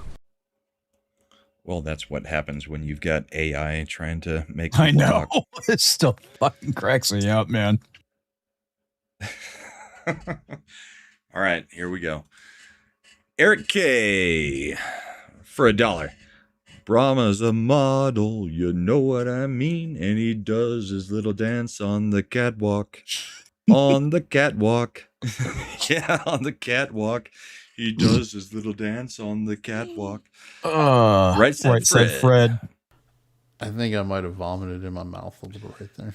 Yeah, except you That were song is so fucking funny. That song is so freaking gay when you see the video. Okay, you know, the whole point is he's making fun of models. Sure. Yeah. Don't talk. All hail the bullpen.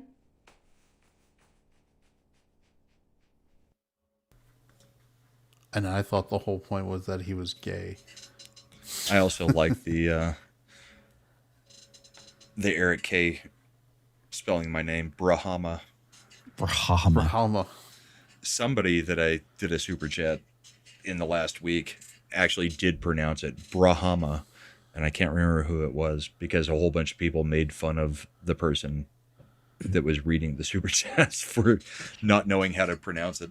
Brahma, which made me feel good, because that means more people know how to pronounce my name than the 1 or 2 creators that are like, I don't think I've heard of you. So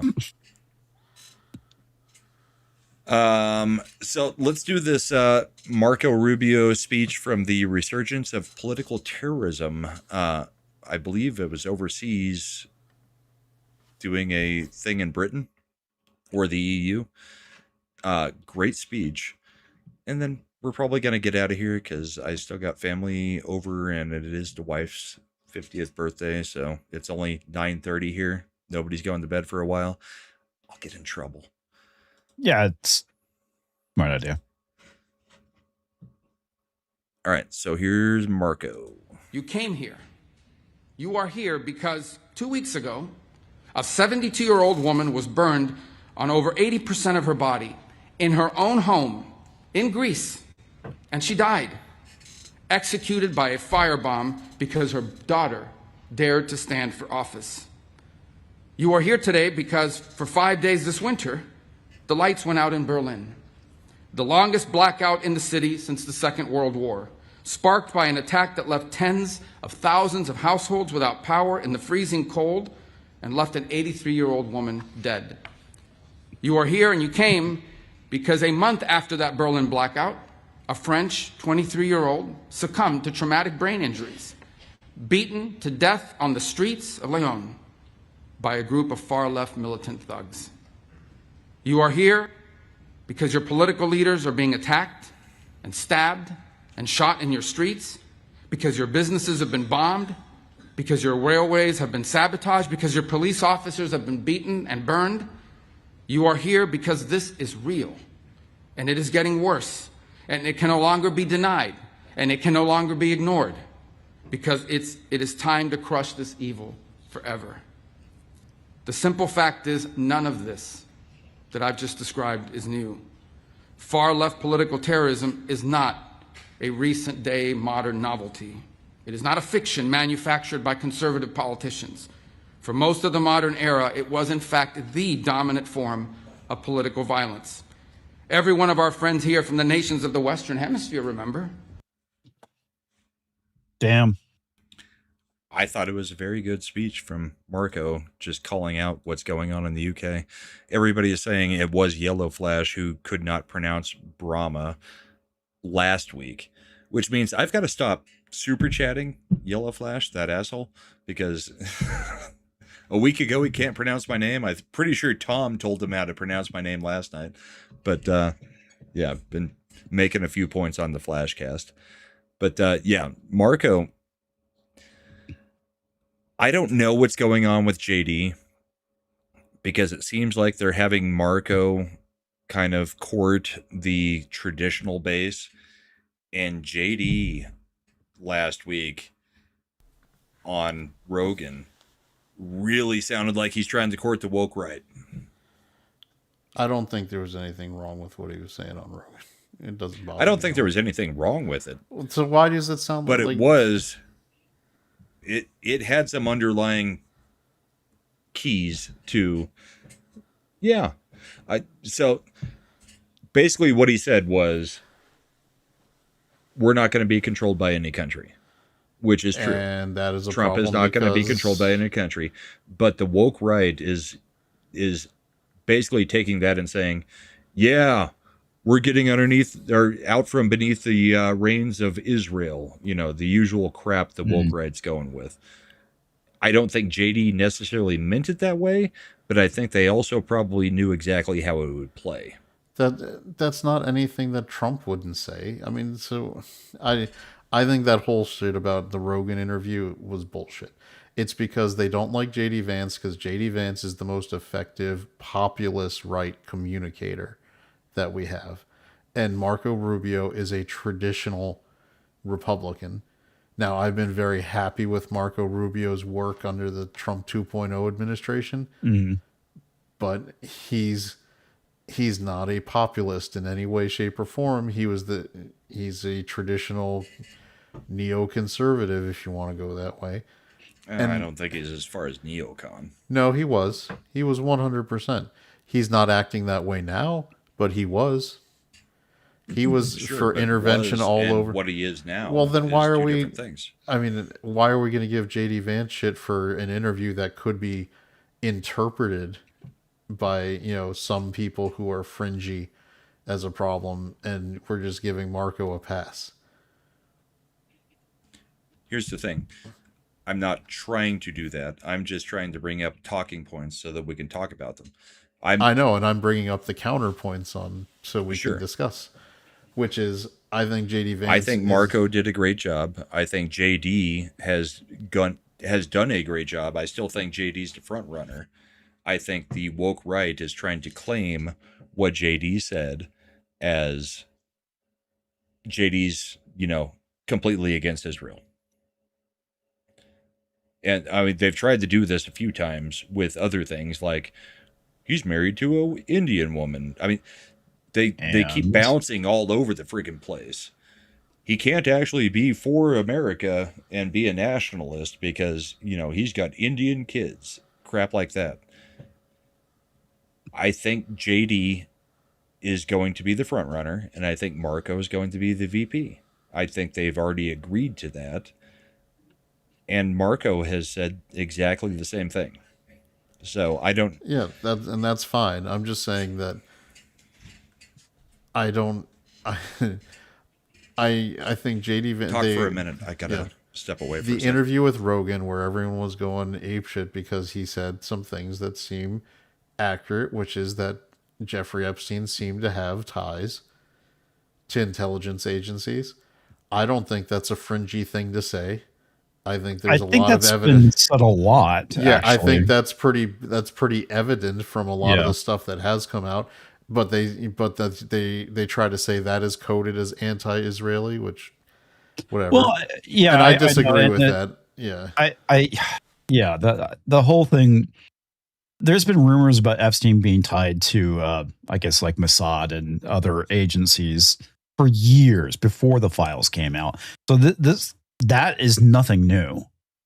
Correct, which is why I think the people who don't like... All right, there is a large segment of political pundits on the social media sphere who feel like, and they feel like that anything that is a counter statement to Israeli foreign policy is tantamount to being anti-Semitic. And you That's can ridiculous. And you know what I'm talking about, where if you say anything, and I think JD Vance is right, where if you want to, like at some point you have to have a strategic decoupling from automatic support for everything Israel does if you want to have greater advancement for Middle East peace propositions. That's just the truth of the matter. Not to mention, Israeli foreign policy is not American foreign policy, and what Israel wants is not necessarily always 100% aligned with what the United States wants. Right. So making a statement like Brahma was saying, where you indicate very strongly that the United States will make decisions based on what is in the interest of the United States as the sole deciding factor, is suddenly being interpreted as him being, kooky woke right is ridiculous. I think people want to see that kind of stuff because they want to kneecap JD Vance, because JD Vance is... I make this example a lot when I talk about it. If Trump is to, Julius Caesar as Vance could be to Augustus. Whereas JD, like people say Trump is this dictator and he's this and that and all this other stuff. But Trump is just a populist who's functioning off his popularity, and they came for him. Well, Trump is such a dictator, or they believe he's such a dictator. They thought that the speech that he was going to give the other day was about him suspending the election. Right. Yeah. So what I think they're really worried about now, and they're seeing, is that when somebody like JD Vance, who actually has the compunction to use the leverage of government in a way that Trump actually backs away from. Like Trump doesn't, like, for as much as they say he's a dictator, he pulls back and holds back on all. There's a lot of stuff he could do that they wouldn't even be able to challenge in court and other things. They might try, but they'd lose. So if somebody like JD Vance, this is their kind of nightmare scenario. If JD Vance comes in and actually knows how and effectively chooses to use the levers of government Mm-hmm. in the full like advancement of a right-wing populist message, it'd be game over for him. There's a lot of stuff where Trump doesn't push it the way he could. So that's why I think they're going after Vance so much. And one of the things that they don't like that they're going after Vance on is, I think, from a foreign policy standpoint, Vance would be a 100% America First populist who has and because he served directly in Iraq and has that mindset from it, he would choose to avoid conflicts that are unnecessary for American foreign policy. Right. And to a certain degree, the Israeli foreign policy is not necessarily good for America First, as a concept. Because I mean, and that's perfectly right. Like if I lived in Israel, I'd want my government working Israeli for first. my rights. Yeah. No, of course they are. I mean, why would they be? You be? And that's fine. Now, we've got some kooky people in Congress, including on the Republican side, who are trying to do stupid shit, like aligning our entire military apparatus to work, to have a direct access point with the military of Israel, which seems kind of weird. Stuff like that. That's in the defense authorization bill till it got held up. I think that's why they're going after J.D. Vance. I think when looking at and watching the Rogan interview, there's nothing in there that's really a problem. People are trying to interpret that way because they want to kneecap him, because they rightly view Vance as someone who would probably pull back from the, bear hug of a, relationship we have with the Israeli government. As opposed to Marco, and I think that Brahma's right. I think Marco and Vance are actually really in sync with each other. They're best friends. And I think they're best friends, and they've already decided what is going to happen. And what this is, I think, even if it's not Vance, I really don't think it's Vance trying to court the woke right, because I think we've all decided the woke right can just get the fuck out. Yeah, nothing in what Vance him was leaning slightly towards that with some language, just to bring in some of the more moderate portion of that. But I don't think he's trying to get Nick Fuentes in line with us again. No, I don't think he's trying to bring I Candace doubt that. Owens or Megyn Kelly or Tucker Carlson back in, because those people, they're fucking nuts. Everybody, stop listening to anything that Tucker and Megyn say.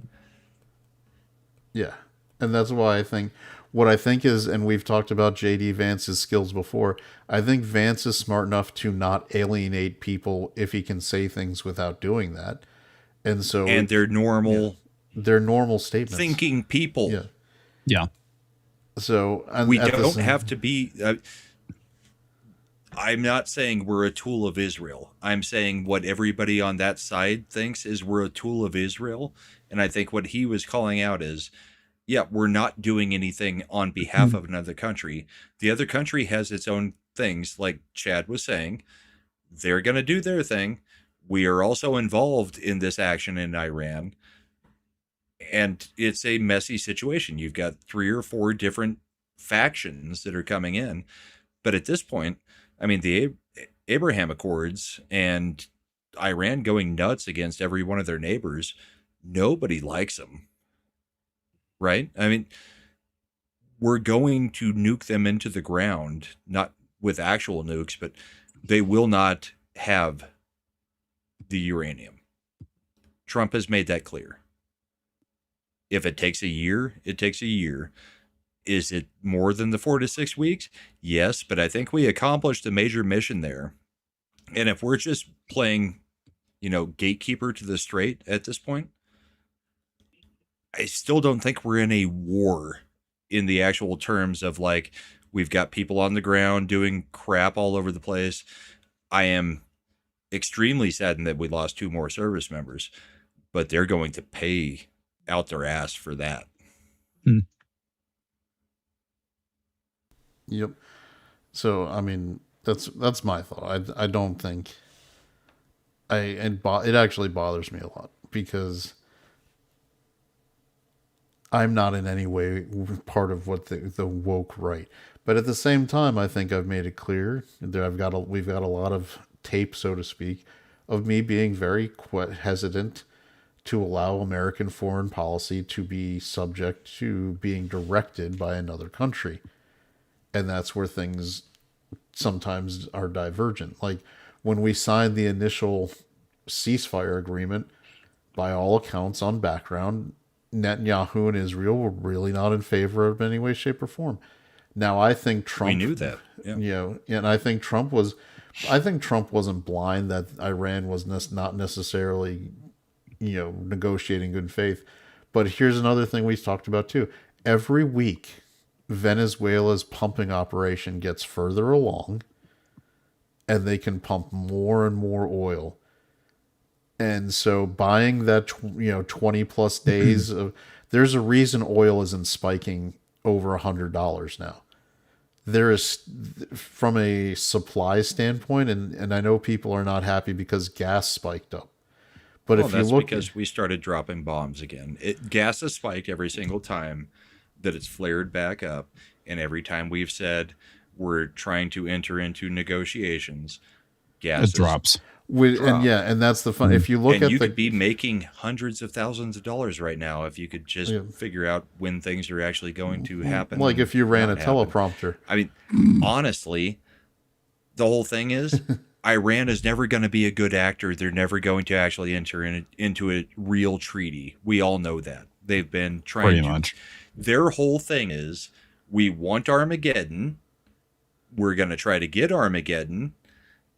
And we will kill Israel, and then we will try to kill the United States. So, I mean, they're never going to be good actors.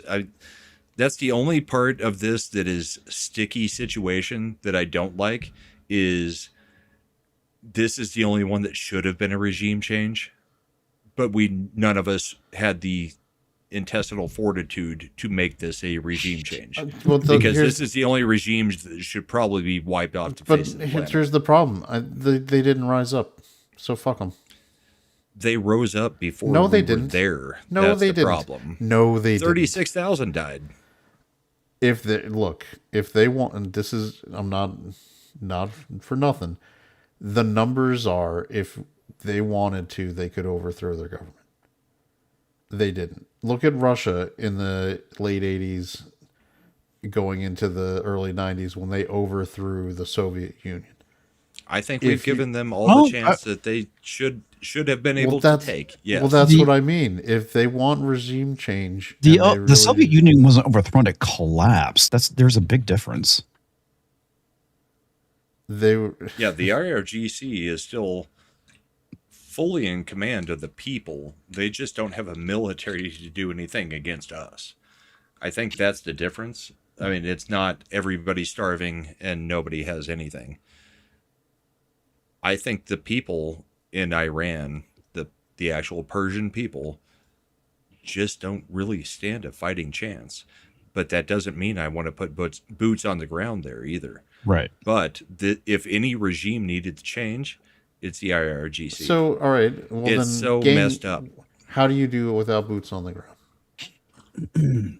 That's what I'm saying. I don't think we have the intestinal fortitude to do it. And I don't know that I would even want to do it. Right. I would rather, like Trump has been saying, neuter them of any chance of a nuke and leave them to be with nothing. They have no possibility of doing that. They can't control the strait. They have no military capability left. But I mean, we've been kicking the can down the road for so long. At least we've finally gotten what we've gotten. But I wish the people would have risen up. I also don't know if the story about the Kurds not actually arming with stuff we sent over is true. I've heard that multiple times, that we did send weapons that the Kurds were supposed to be helping get into Iran and didn't. They just pocketed them. So I don't know. It's a ugly situation. But I also think the situation had to happen because they cannot be allowed a nuke. And that's what Trump has said for 40 years.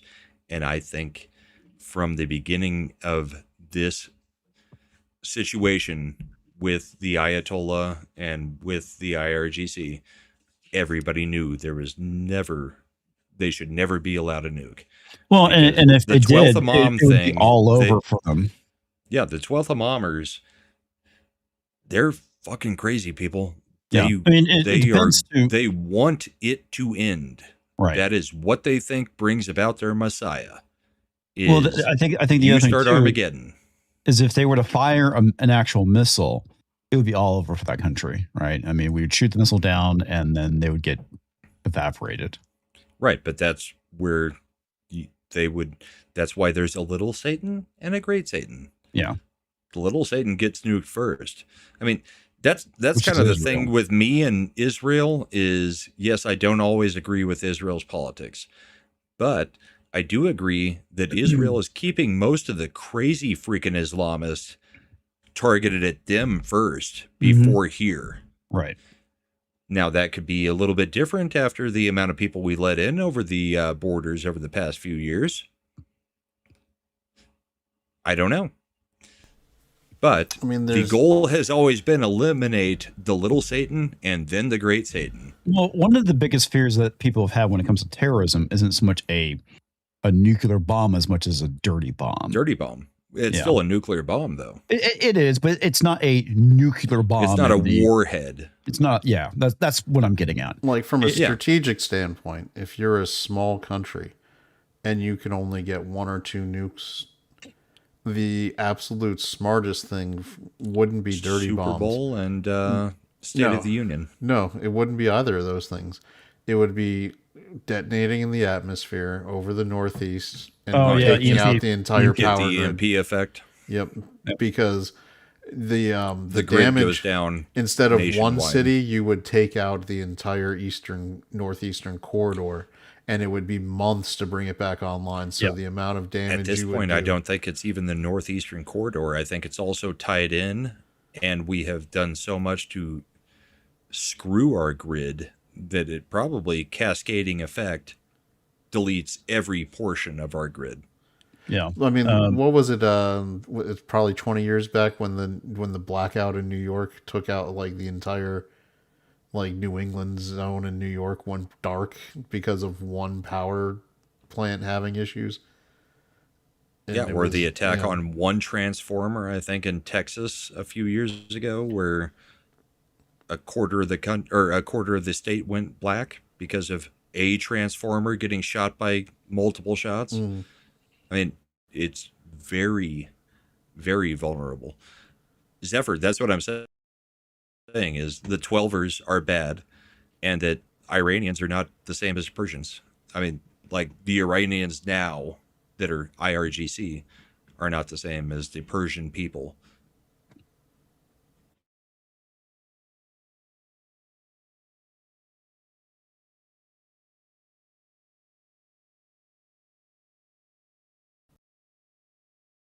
Late as we usually go, but I think this one will get Chad going. And it's one of our favorite dumb bitches, Jennifer Welch.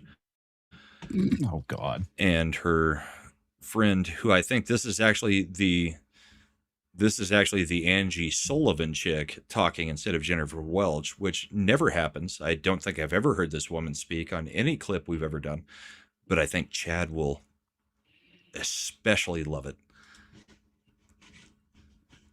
Let's see. You would not believe how many people in Bible study homeschool their kids. And you just think, I worry about that. And then you see those witness booklets or whatever they're called that the Duggars use, and they're like top out at 8th grade. I mean, I just think homeschooling is a bad idea from soup to nuts. I don't care if you're a nuclear physicist. I think it's just fucking weird as fuck that you want your kids around you all day, every day, and all night. Can you pause it? Pause and it. just the socialization. For me personally, it was that I would have... Stop. I think it's weird that you would want your kids around you all day or night. Well, there's that, and the whole point, the reason why they have a problem is because they can't indoctrinate your children. So, all right, this is right, but this is such a freaking weird take. Why would you want your kids anywhere around you during the day? Because they're your kids. Well, obviously she doesn't have kids. Yeah, obviously. No, she apparently does. Really? Yes, because she goes deeper into this crap. Okay, wow. What were you going to say, though, Chad? So this has been, they're really targeting homeschooling now. The numbers have gone, especially since COVID, there's been a statistically significant upswing in the numbers of homeschooling. Gee, I wonder why. And this is a twofold problem for the left. First, obviously, like Comics was saying, you don't get access to indoctrinating children away from their parents. The second thing is money. So the people don't realize that the way school funding works, especially with the formulas from federal government and even state governments, because your locality, you think most of your funding is coming from property taxes, but most states have a matching mechanism where the state government will match to the locality a certain amount of money for schools. And the way they do it is per pupil funding. Right. Like how many people are in your school system. So that is how we send you. We send you 6,000 or 7,000. And say, like, we will get a notice from our school that my daughter's in. And it's like, she needs to be here on this day, even if she's only got one class because she's a senior, because that's the day that they take count for what we get for our money. So if you homeschool, you're at least, and this is I'm very familiar with the Virginia process because we homeschool my son.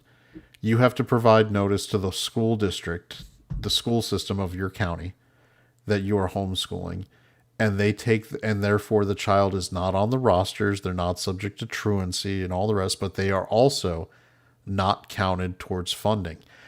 In fact, in my county where I live, the new superintendent of the school system for the county is specifically trying to make upgrades to attract back the people who are homeschooling, because, and he brings it up, he's like, since COVID, we've lost like X thousand students, and they are worth, and he actually said, this was a statement to the local newspaper, they're worth about $7,500 per person. And so our school system is really hurt by not having that funding. So we want to get them back. And now he's trying to sell it, but the carrot method, saying they're going to upgrade facilities, we're going to build new schools, we're going to have new basketball courts and baseball fields and this, that, and the other. But what he's really saying, and this is the quiet part out loud, we need the money that they give us. And because that's how we pay the teachers, who in turn pay their teachers union, who in turn, do that. So, so homeschooling is an existential threat to their entire control mechanisms, because it impacts not just capturing the hearts and minds of the children, it also impacts the feeding mechanism the money. Of money laundering from government money to the school system, to the teachers union, to the Democrat candidate. I told you it would wind him up. But he's right. He's 100% right. Oh, I knew exactly what this clip would do. And it's only a third of the way through. And by the way, cunts. That's what they are. Yep. Yeah. I don't say it on often, my hands and knees and strapped them to my back and crawled to get them to school on my hands. Listen to this part. And just the socialization. For me personally, it was that I would have gotten up on my hands and knees and strapped them to my back and crawled to get them to school every day, just to get them where I wasn't. I would have strapped them to my back and crawled on my hands and knees to get my own kids to where I wasn't. Can you minimize it again? Because I don't like looking at their face. It actually disturbs me. Are you listening to that? I hate my kids so much that I don't want to spend any time with them. I want them to go to the school, and I would crawl on broken glass to get them away from me. Well, if these are women who want to shout out their abortions, they obviously don't have any value for the children in their lives.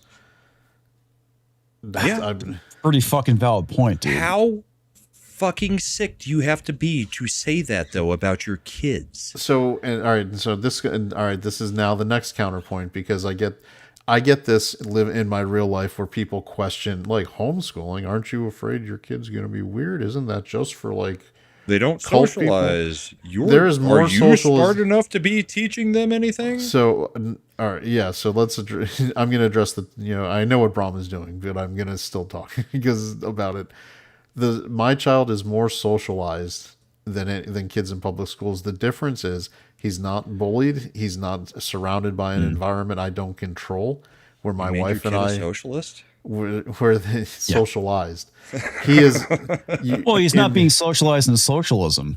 Yeah, in 2026, you can have, like, my son is constantly, because it's not you know, the picture of homeschool is that you're sitting them in, like, and this is where these people are coming from. This is their mindset. This is not reality. But in their brain, they think homeschool is you lock your kids in a basement and make them read the Bible. And that's all that you're going to do. You don't actually teach them anything. You don't do it. No, that's not what homeschool actually is. In 2026, homeschool parents are more dedicated to their children's education than they're ever getting in public school. They are and they also actively get socially participating in the education of their children. The difference is, like, with the meetups that my wife has him in, I'm just doing the math here, in no less than 5 groups currently, where my son goes. It's one for a homeschool hiking group, where every week they go and they actually take, hikes out and do stuff that's physical. And if they're not actually going on a hike, they at least go to a playground where kids are actively playing and doing things in games. And then there's homeschool. We have one group that's called Homeschooled PE, where they are going and they do kickball and basketball and all the sports stuff that you would think. There's another one for us that we call Outdoor School, and it's at a farm. And the kids go and they learn about working on a farm. Oh, that's awesome. So it's like my son was learning how to take it. Like, this last year, the farm just got some new chickens. So they were learning how to start them from chicks and raise them up and doing all that stuff. And is my son going to be a farmer? I don't know, but it's it's a skill set where he's learning and being exposed to it. And it's also value to understand where your food comes from too. Rather than saying, "Oh, from the grocery store." It comes from the grocery store. You know that, comics. You know that. So, I mean, so he's in all these groups. There's one we have, we have him, that he's in a homeschool sports league where they run, and he just did basketball, and they do volleyball, they do all the sports, and they run leagues where they're actually on teams and play the sports. So he's getting plenty of socialization, but in this environment, the kids aren't ruled little assholes. He's not being forced to be around someone who's like, here's something else you get in public school.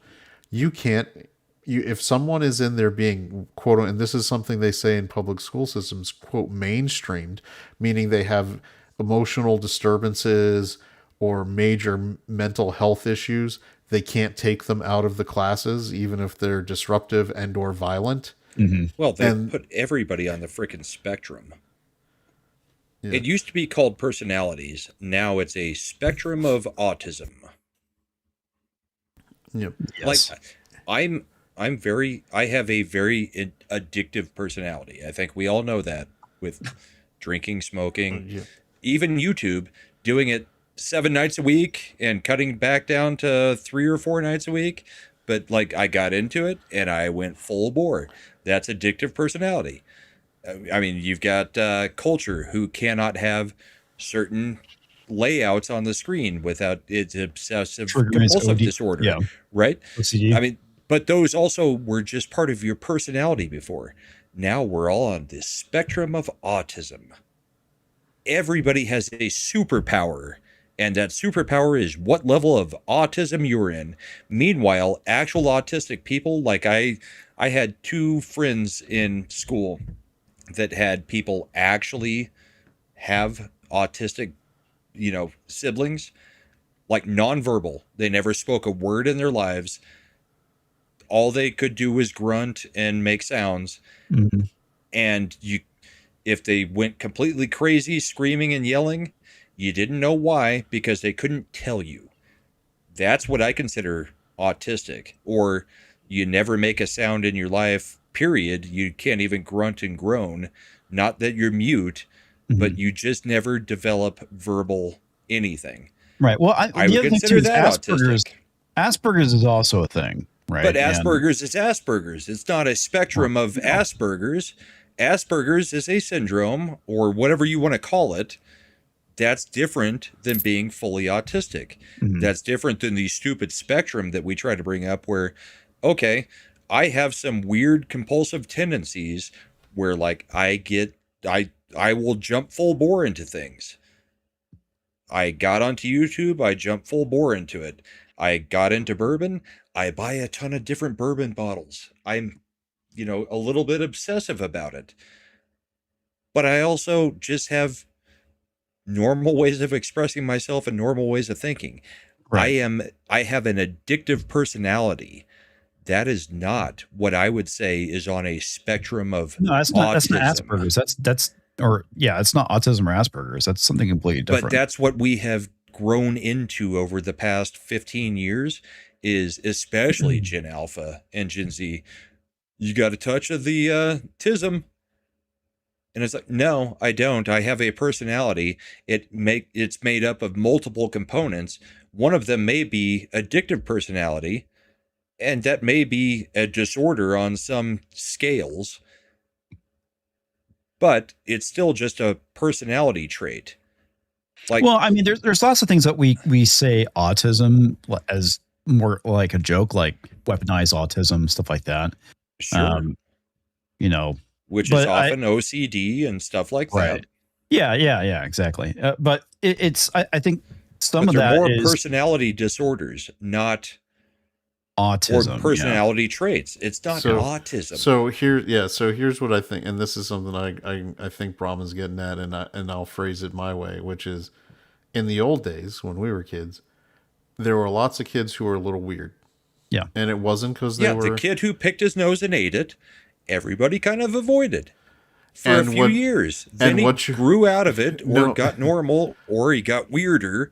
And you would, and by not, and this is by not tolerating and accepting the weird behavior, they grew out of, or were out of it. Yeah, they were forced to conform a little bit because that's what society does. And that's where somehow in the early 2000s. Conformity became equivalent of destruction, oppression. When and so and at the on what the one it hand, really is we kind of culled out the weird and made them kind of I blame more the normal. internet, and here's why I blame the internet. Because starting after the late 90s, when everyone, and specifically once broadband was around everywhere, people started started getting supported for their fringiest bullshit ideas.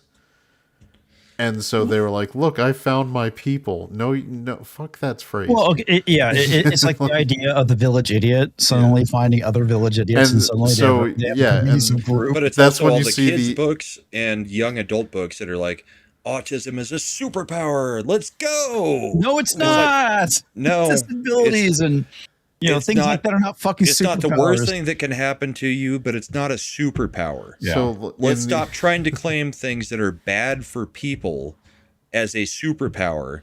And this is especially true in Hollywood. Everybody in Hollywood has some form of the tism, and they will claim it as their superpower. Well, I can just memorize every script within a few minutes because I'm obsessive compulsive. And it's like, no, you're just obsessive compulsive, or you just are very good at memorizing. Hollywood wasn't always that bad. Because look at Rain Man. I'm saying in the past 5 to 10 years, it's become, let's claim this as a superpower when it's really, yes, it's a disorder that you can learn to live with, and it can also be helpful to you, but it is not all a plus. There are plenty of minuses with this because it's not normal functioning brain. Yeah, there is something that is altered for you from the normal brain power. it's not necessarily a bad thing, but let's not make it a freaking superpower. Yeah, I agree. I mean, there are so many said. children's books that are saying your superpower is autism. And it's like, no, let's not celebrate the thing. Let's explain what the thing is and how you can then function in society with it. Turning it into a superpower, I think, is an absolutely stupid move, because everybody then thinks, like, people who have personality disorders that they just don't relate well with people. Okay, let's make it a superpower. Okay, you get ultra violent with people, and then you have no self-responsibility because you've been told, my superpower is my tism. It's like, no, being ultra violent with people because you can't control your temper and have no self-control is not a superpower. That's not a good thing. Yep. You need to learn to control that, not celebrate it. Well, okay. And the thing that Darius said, which I completely agree with, is that when it comes to these personality disorders and autism and whatnot, it's becoming a personality trait, or a personality, I should say. Well, it used to be personality traits, and then they put it on a spectrum of autism. It's defined basically. Yeah, I get what you're saying. Yeah. Well, it's also because you are the autism that you have. Well, exactly. It's becoming a personality, not a trait. There's also the fact you remember you're also you can't discount the cultural of victimhood, where in order to have the oppression hierarchy, you have to have something. So if you're an otherwise average, regular person, you have autism, and that puts you on the spectrum of oppression. Exactly what I'm saying. Yep. If I have an addictive personality where I smoke and I drink and I do a few other things, then that suddenly puts me on the spectrum. And it's like, no, I just have an addictive personality. I've been addicted to a lot of things, and I've killed off a lot of those things, and then I've gotten addicted to other things. You just happen to go through 3 to 5 year spans where it's like, we're at year 4 of me doing YouTube. At year 5, I could just be like, yeah, that was a thing, and then I could be gone. True. Because that's how addictive personality works. You feel dopamine hits from things, you get addicted to it, and then you either keep doing it or you drop it. And you can drop it on some things, not necessarily cigarettes, things that actually have addictive chemicals in them as well. But once you pick something up, you typically stick with it for a few years, and then it's like, all right, I got that done. I mean, and then you're out. It's even video games. Like, I'll play Path of Exiles for, 6 weeks straight, and then it's like, never play it again. Find something else. That I will play 6 weeks straight. That's how addictive personality kind of works. And I don't have a problem admitting, I mean, I think we can all see it on screen with me over the years. I have a pretty addictive personality, even to the degree that I do YouTube. I am on streams almost every night up until the last few months. Yeah, but it's not freaking autism. It's a component of your personality. And it's not necessarily to be praised. It's not necessarily something to be put down unless it's being detrimental to your family and your interactions with your family. It's just a component of the way you are made up. But they want to try to diagnose everything at this point. And that is also part of getting back to the transgender, the LGBTQIA. It's everybody's got to fit into a box somewhere. And it's like, no, we're all doing things that's our personalities. But they try to analyze it to the degree that you can specifically say all these things. And it's like, you kind of can't. But it's also not a spectrum. There's not a spectrum of male and female. I have a dick. I'm a guy. You have a vagina. You're a girl. Tomboy is a thing. They're still freaking girls. Yeah. Well, even when they grow up, they will admit that they're freaking girls. Yeah. You can say that when it comes to like a personality, like how masculine or feminine a person is you could say that's the spectrum, but there is no spectrum when it comes to sex. It's like you're either male or female. That's all there is to it. Now, how well, I'm not gonna say you live up to that stereotype. Depends on, you know, what's inside your brain or whatnot, your brain chemistry. You still have the But musculature and you're everything still else biologically of whatever what you you are. were born as. Yes. Yeah. Well, the funny thing, I saw this thing on Twitter, and it was a pro-trans individual. It's probably a trans individual at that. And they're talking about the reason why Hunter Schafer looks like a woman versus Elliot Page looking still like a woman. It is because I guess Hunter Schafer was transitioned as a teenager or before puberty, right around there, where Ellen Page was transitioned at the age of 33. It's like, also, the transition was just taking pills and getting your tits cut off. I don't think Ellen Page has gotten rid of its dick. I mean, vagina. Vagina, yeah. Yeah. But I think the issue is because what we've been seeing with the detransitioning and people that were being transitions as children and teenagers are severely unhappy, and they go through the detransitioning phase. And a lot of it is that people are being fucking talked into it. I've said it for 5 years. I know. This is the most dangerous fad that our teenagers have ever gone through. Right. It's not goth with a little bit of slicing your wrists a little bit and that's cutting. Emo. Goth emo. I mean, there is a difference. There was a lot of cutting going on in the 90s. It's not any of those stupid little fads that people went through. Hey, let's get gauges. You know, let's, start tattooing everything. Let's do the cutting. Cutting was pretty bad. But then we got to the point where they were like, no, we're bi. And then we got to the point where, no, we're trans.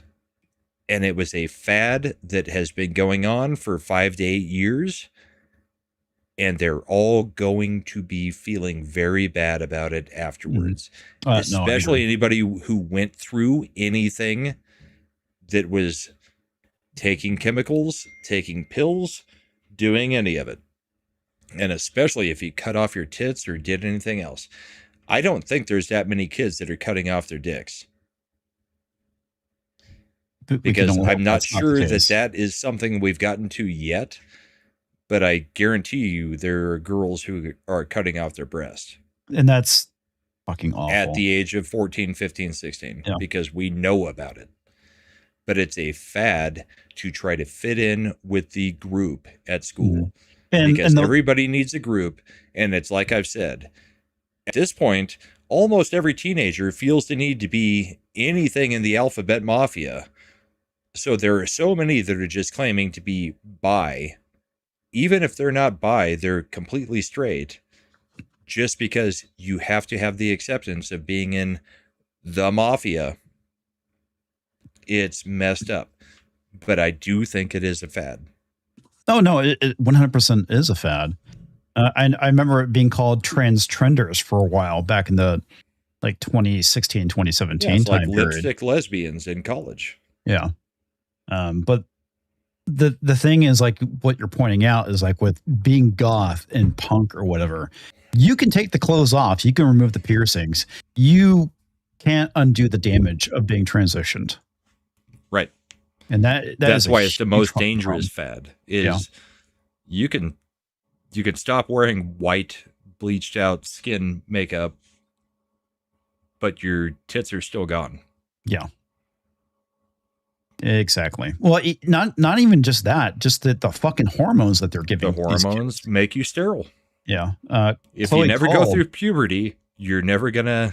Yeah. If you are somebody who is very for the trans movement and transing children, listen to Chloe Cole's story about what she went through. And if you're not fucking crying at the end of it and against the shit afterwards, you're not human. Well, listen to all the detransitioners who are like, ruined. I will never have an orgasm in my life. I will never have children. Yeah. I mean, there's all that stuff. Children's one thing. Orgasm is far more personal. Yeah, I would argue. I mean, children is a different thing that you can experience unless you've had the orgasm. But Yeah. I mean, yes, I want everybody to experience having children because I think we need to be having children in this country. Yep. Far more than what the rate is of all the invaders of this country, but far more personally to each individual. When you will never have an orgasm, I mean, most humans think of that as about the most pleasurable experience that you can possibly feel. And there are humans that are literally being talked out of being able to ever feel that by taking chemicals because they have a brain disorder or a mental illness that says you're not what you think you are, or they're being talked into. Yeah, they're you're being not talked what you into it. think you are. Yeah. And the sad thing about it is, Davina brings up, brought to you by Big Pharma, 100% right. That's the thing, is that they Because want once they customers get you, for life. they've got you for life. Yeah. Mm-hmm. It's gross. It is. It's, I mean, it is exactly the same things that I'm seeing. We talk about Hollywood on your channel. We talk about Hollywood on Ascendant Art. Everything is meant to distort everything for our kids to try to get them to go with this crap. That is why we do this culture war. That's why we do the political war. It's not us. We know where we're at. We know where you're at in chat. Hopefully, we're just giving you some ammo and you're also helping us out and we're spreading the word, because I don't think there's a whole bunch of people that just wander into a whole bunch of 45-year-old people's channels that are 20 years old and suddenly get an education on how it goes. I hope we're giving you ammo. You're helping us with the ammo. And it's just, we're trying to fight the fight, right? I mean, my youngest, we're not having a good time right now. Sorry, man. The oldest, doing great. We got her Charlie Kirked. She's, that was her hero. She will never convert out of that. I mean, I hope I can get to that point at some point, but there's not a fucking chance I get to Charlie Kirk level. I don't have the ability, the skill, I don't even like to do things on my own. I like to have my co-host because I love co-host, because I like talking to people back and forth. Even if it's in front of you, I'm not Gary. I'm not nerdrotic. I can't just have nobody to talk to and do a stream for 2 or 3 hours. I need to bounce things off of people. I need to ask questions. I need to have an argument, the things. Gary is a special thing in our area.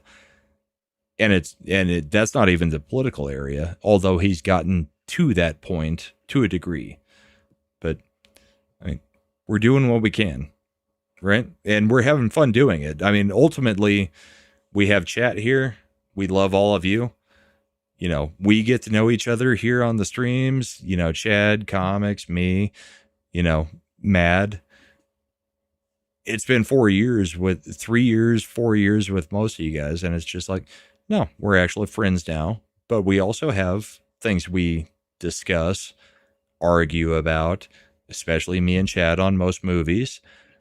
Chad doesn't agree with anything we said about the Odyssey comics, but he does agree that it's a 4.5. How do you not see it?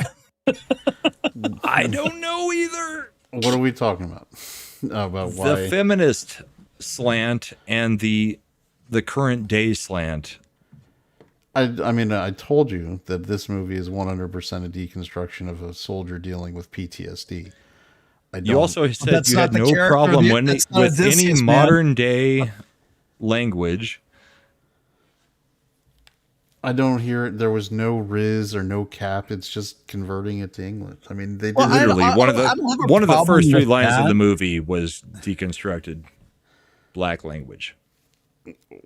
That was when you're talking about it's just that's oral tradition. I'm not upset about that either. There's plenty of other things to be annoyed about because it's a boring movie. You don't.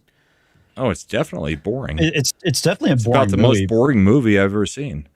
What I am so upset with the movie is the fact that what they did to Odysseus, right? Because he's not suffering from PTSD.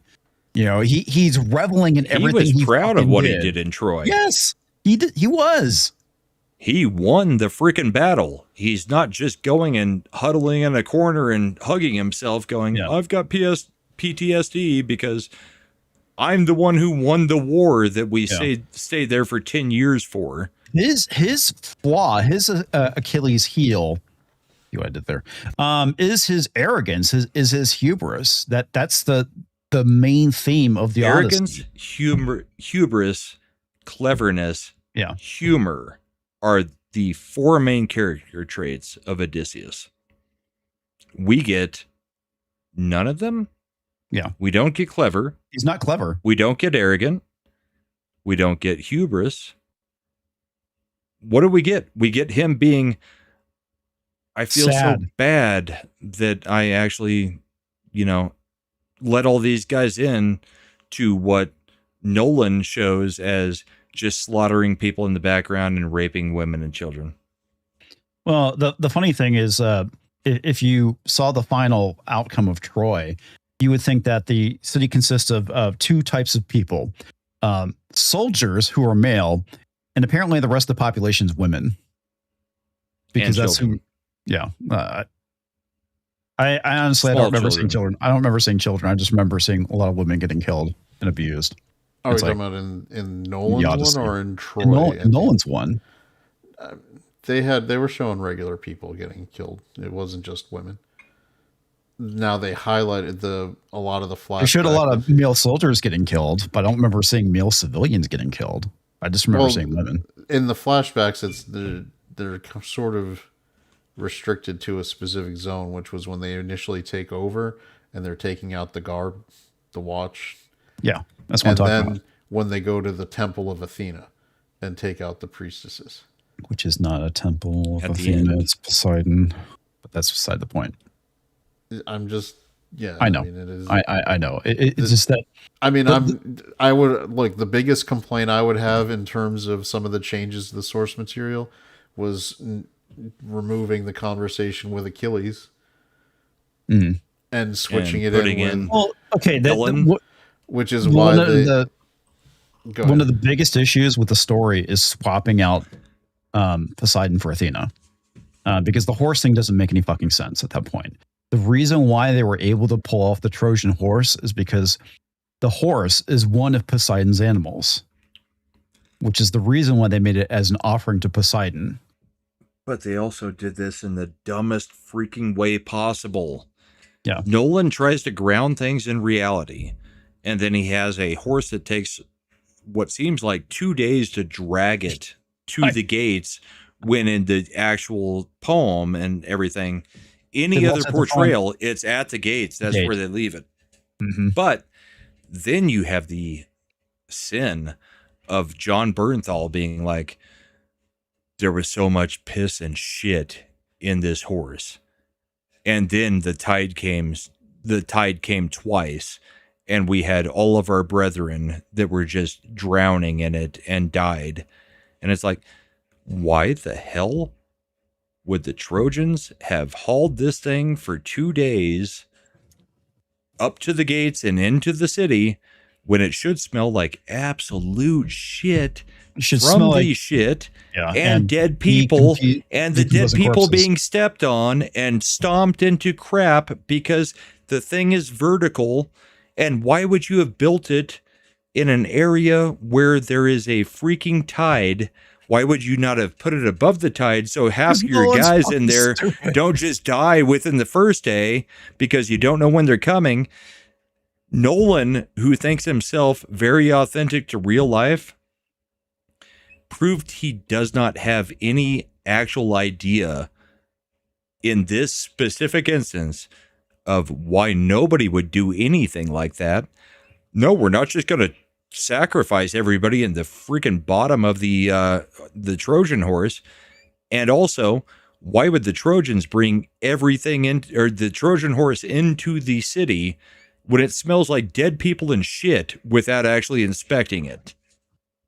Oh, but they did, Brahma. They stuck swords in it.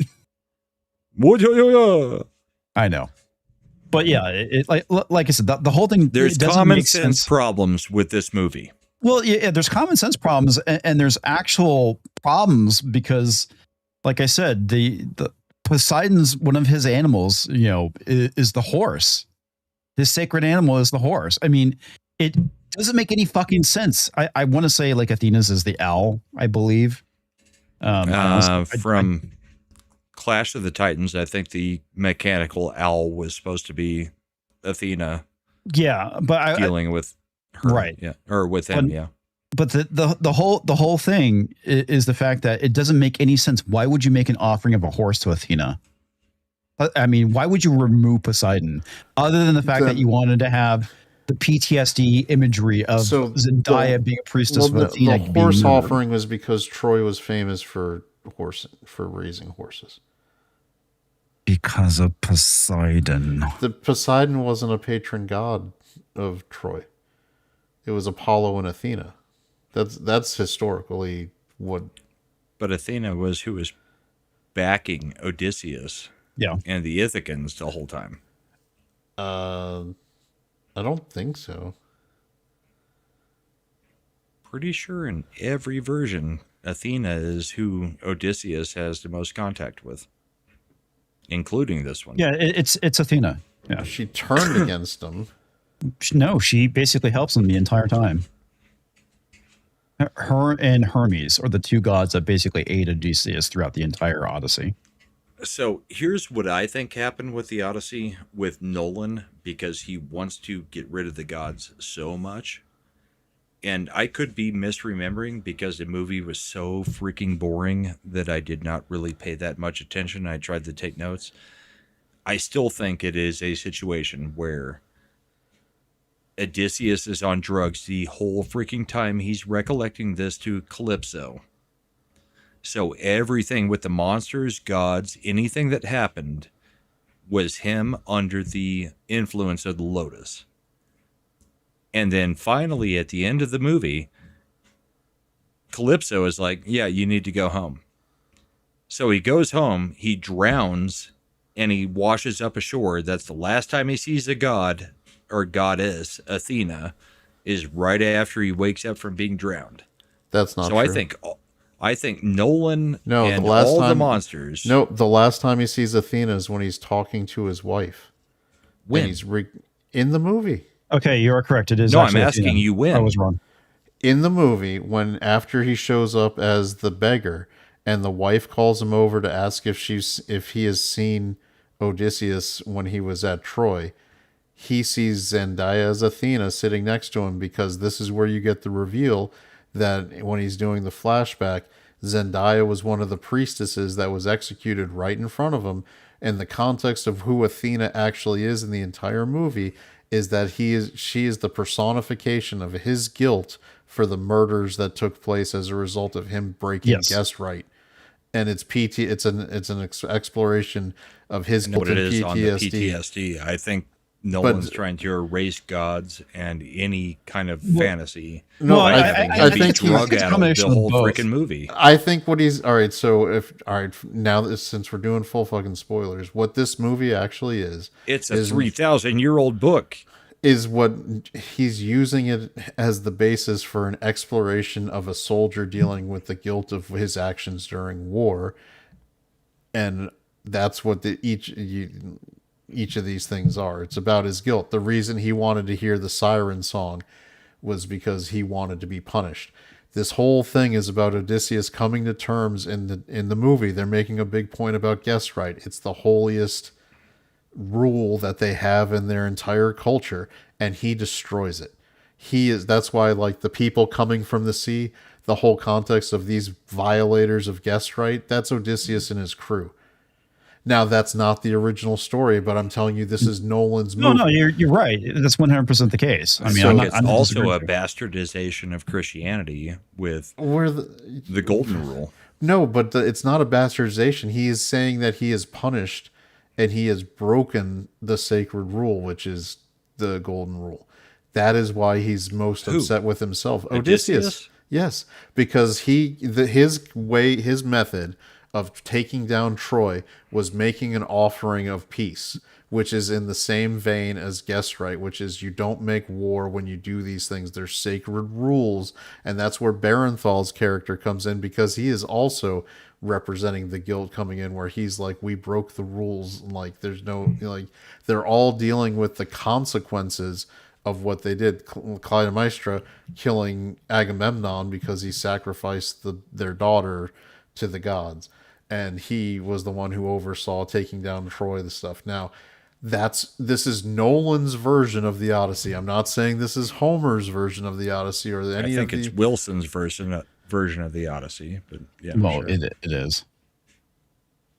But yeah, real quick, you are correct. It was Athena. I was completely wrong on that. I don't know why I thought it was Poseidon. Yeah. So I mean, and yes, the Trojans were technically also broke guest right when they stole Helen from Sparta with, Menelaus. I'm pretty sure Helen went with them. Well, it depends on which version of the story you're going with. There's in Wilson's, it will absolutely not be anything that defends men.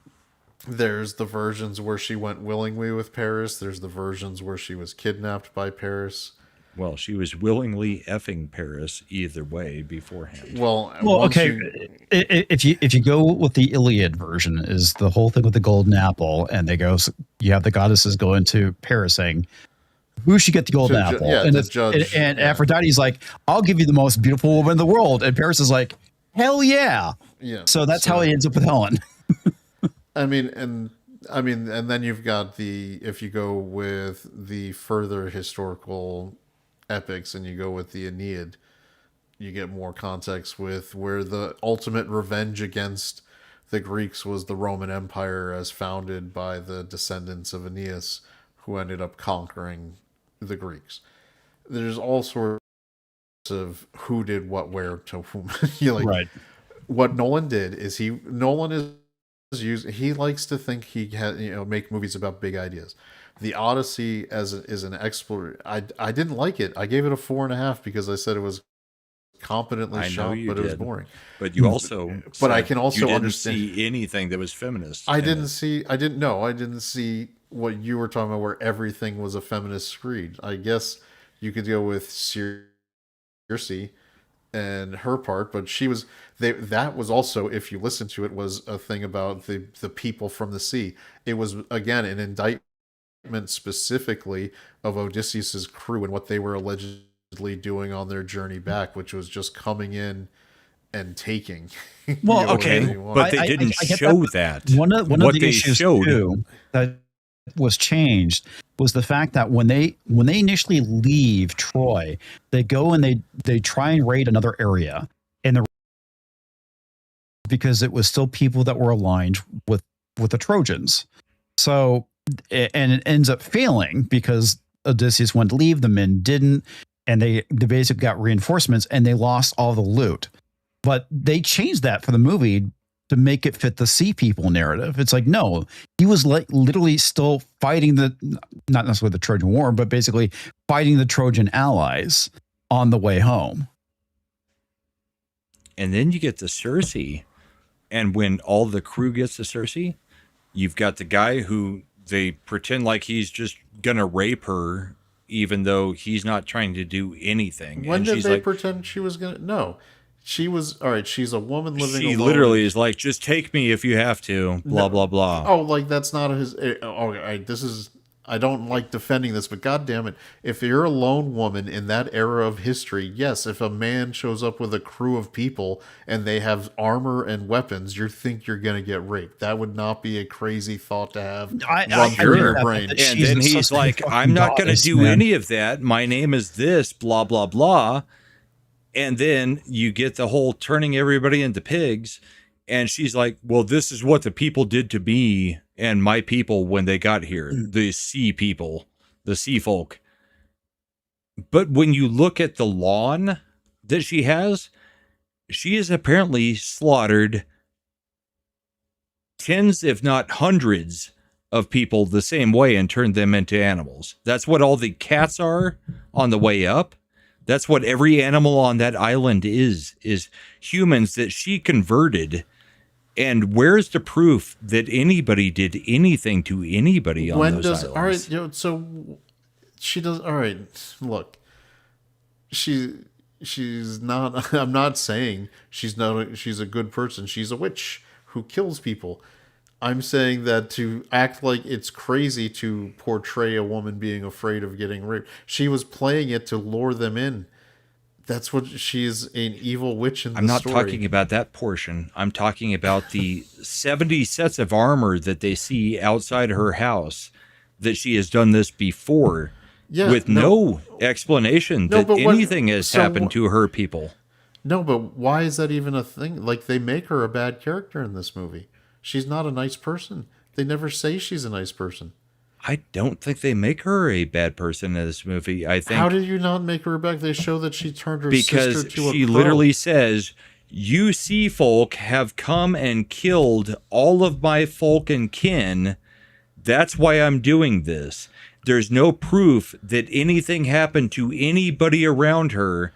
There's She's nobody by else. herself, Yeah, and there's she nobody has else with killed her. hundreds of soldiers. So that means it's all right. So what you're saying is that the woman who did an evil thing, who even turned her sister into a crow, is somehow to be trusted as a 100% reliable narrator in her conversation with Odysseus. I don't believe that is No, accurate. what I think I'm saying is But that's what Nolan you're is saying that all men are bad, and she turned them No. all into pigs, and then fuck all. No, if it is a perfectly reasonable interpretation of that scene to say that Nolan is making her a bad person too, and No, they're just bad prove people that anything surviving. happened to her to make Where- her start reacting this way. Why are you trusting her story 100% after she just lured people in and turned them into pigs? Because you've just turned every man into a rapist and killer. She also turned her sister into a fucking bird and keeps her in a cage. In And the she same says, scene. we get along better that way. That's every woman with another woman. So why are you... That's so- actual fact. So what the fuck is...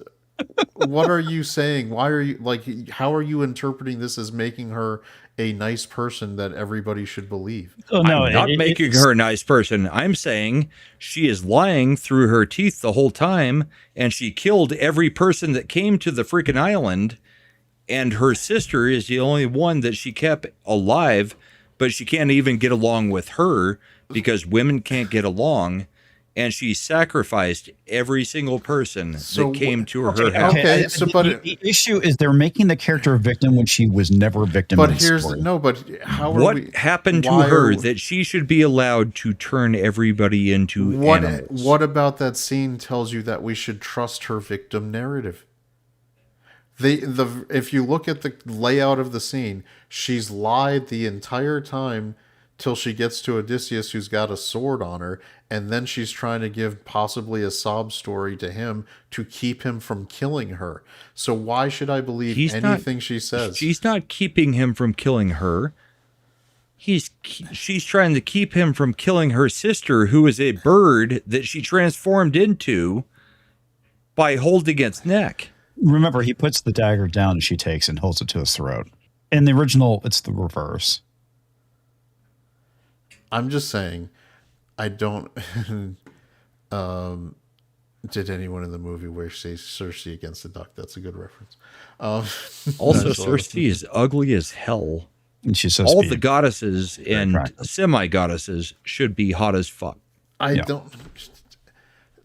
You're trying to make it a different thing than what it is. This is Nolan's made it movie. different thing No, I'm not. from what it was. Nolan did that. Yeah, and Nolan's allowed to. It's fucking a million times public domain. He can do whatever the fuck he wants with this. Okay, story. so at this point, we Odyssey, just do something So at this different. point, every person in our, my generation, the younger generation, the generation before that, this is the definition of what the Odyssey is, because Nolan said so. I'm not Until Jesus we get Christ. the next stupid iteration of it. sometimes stuff people reinterpret as good and sometimes people reinterpret as bad. I don't think this is a good one, but I'm telling you, trying to act like it's crazy that it could be a Troy that came out in completely PTSD is the only thing that causes anything for Odysseus. Did you like Troy? I do, but I have a lot of fucking problems with it. Wait, no. I've watched it once. I would argue that Troy has just as many divergences, if not more, including the fact that Paris and Helen survived together. The only version I've watched is the 97 miniseries. Multiple times. Anyway, the rest I may have watched one time. So point being, I completely agree with you, Chad. There's a lot of divergences with that movie, which I do have problems with. For instance, like instead of a 10-year war, it is much more rational that, like Troy said, it's a few months that was going on, especially the way they were doing their solo fights and everything.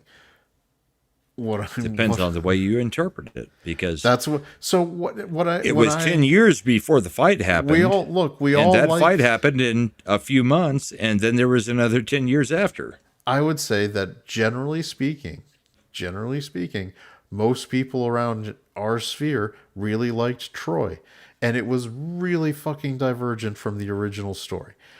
It's perfectly reasonable for a filmmaker in the 2000s or 2020s to make massive changes. It's a question of whether we think their changes are in the service of the story and good, or if they're in the service of their story and it comes out bad. I think Nolan made a boring and generally bad movie. Oh, I'm not going to disagree with you there. But I can agree. But I will say that it was competently shot.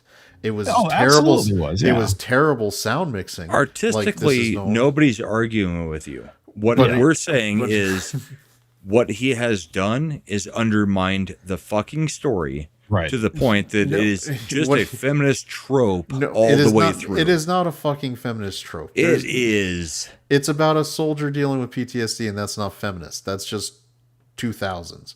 It's a movie about a soldier in a mental health crisis after the guilt of what he did in war. Why should he be obsessed about what he did in war that actually ended the 10-year war where he gets to go home? Because he was smart enough to do something to go home. What you're arguing is... And then he gets stuck. You're arguing Homer's version and not Nolan's version. I don't give a fuck about what Nolan thinks. He's a fucking feminist. This movie's not feminist. It is. I can't claim the throne because I'm a fucking woman. Yeah, and she couldn't, and she had to get on the boat and leave with him. Yeah. So it's what had happened in the movie. Where did she suddenly get to be queen? Yeah, like if this was a feminist movie, they would have let her be queen. Oh, he killed all the suitors. It's the problem is it comes off as hierarchy of oppression when she makes that line, says that line, or delivers the line, whatever. She's been putting suitors off for, at this point, 20 years. They're actually going with the legit timeline. By the way, look how far away Troy, which is modern day Turkey, is from Ithaca. And imagine that journey taking 20 years and holding out that entire time. That's not a 20-year journey. No, I know it's not a 20-year journey. All right. Separate from the actual story, Nolan specifically will flash Florence Pugh's ugly, misshapen breasts in a movie, but we get to the sirens. You don't hear the siren song. You don't see the sirens being seductive. You just have a monologue of, this is what I felt. Because it's a fucking movie about his guilt. So Nolan's focused on that. Fuck off. I'm not telling you should like it. I'm telling you that's what he was trying to make. And I'm telling you this is what I feel about it. Trying to do. This is a freaking movie. This is what I feel about it. He's not inventive enough to either give us a siren song, and he is also scared to death to show the sirens while not showing the siren song. Hot big titty bitches. He will give you Florence Pugh's tits in Oppenheimer where it doesn't need it at all. But if you go past the sirens, the most seductive things on the planet, singing a song, being beautiful, luring guys, we're not even going to show them. We're not even going to try to interpret the song because I'm not inventive enough to do it. And then we're going to have you monologue over it for 4 minutes. Well, okay, I'm going to that's the disagree. whole island of the movie. Okay, if you got to understand and accept the fact that he was going and trying to tell a different story, and not. I don't give a fuck what Nolan is trying to do because it's undermining everything from the fucking story. Then go watch the fucking porn version if you want the sirens. No, and their I'll big go titties. watch the 97 miniseries where they actually try to do something. Because Nolan didn't do anything except for try to undermine the story and make everything about Odysseus was the worst fucking human on the planet. And at the end, he realizes, I am the bad guy. Because he broke their sacred rules. Fuck that. The Cyclops broke the fucking sacred rules when he started eating people that were in his home. They went into his home and started stealing his shit without asking. No, they didn't. Yes, they did. He started. No, they didn't. Yes, somebody he did. Somebody did eat the cheese. I mean, that is tasted a piece of cheese. That you're not. That's you're not how supposed guests to offer everything to the people in your house, but they're supposed to come and knock and ask. You don't get to just walk in and take the shit. Okay, so then we just have everybody else in the fucking movie. In fact, just it's like eating everything every Brahma. single day. Time out. It's almost like in the movie they had a fucking conversation when they walked in the cave, and the other guys on the boat said that's not how it works, and Odysseus said, "Fuck off, it's going to be fine." And then he was punished for his arrogance. They fucked up Odysseus multiple times because with Circe, he's also got a fucking knife in his leg guard. And she specifically says, you broke Zeus's law. Fuck Zeus's law. Zeus fucks Zeus's law every fucking day of his life. Zeus never kept anything close to what they're trying to call Zeus's law, which is bastardization of hospitality. Do unto others as you would do unto yourself, which is a Christian law. So it predates Christianity. It predates it. Okay, all right. So what they're referring to is hospitality, which is, I don't remember it ever being called. Be worried in case it's a god. Well, no, okay. Well, the idea of hospitality is that, again, if you're a wandering stranger, and some of the justification or the rationale behind it is that you don't know if that beggar over there is a god or not. So basically you treat them with respect. That's that point. The whole thing with hospitality is you're a wandering stranger, and because there was no hotels and motels during this time period, most of the time travelers end up staying at the home of another person, right? So you had the rule of hospitality. Or the barn. Or the barn or whatever. You show up, you share food, and you put them up for a brief period of time. Okay. The whole thing with the suitors, yes, we're violating hospitality. They way overstayed their welcome. And literally trying to entice the people who own the house into starting the fight. Well, but that's a separate thing. I mean, that in the movie, that's what they were trying to do. But the whole thing with the suitors were already violating hospitality because they overstayed their welcome, right? The other thing with the suitors is they had Penelope was supposed to have already remarried and right for Ithaca. Well, she was being a dutiful wife, and therefore was holding out for the return of Odysseus or proof of his death. That's that part of it, right? She is the archetype of the dutiful wife. Yep. Unspooling the tapestry every night and everything. Right. Now, the movie is, which again, for very little for the sake of the mess of what Nolan wants to tell his story. He's conflating the guest right stuff into the suitors issue, when the suitors issue was more of the fact that she was supposed to have remarried for Ithaca to give it a king or a regent, for Telemachus, till he came of age. But Nolan again had his own story he wanted to tell, and again, I want to reiterate, I didn't like the movie, but I don't like it for the I don't see this other shit that is in there. I can see what Nolan was trying to do, and it was boring as fuck.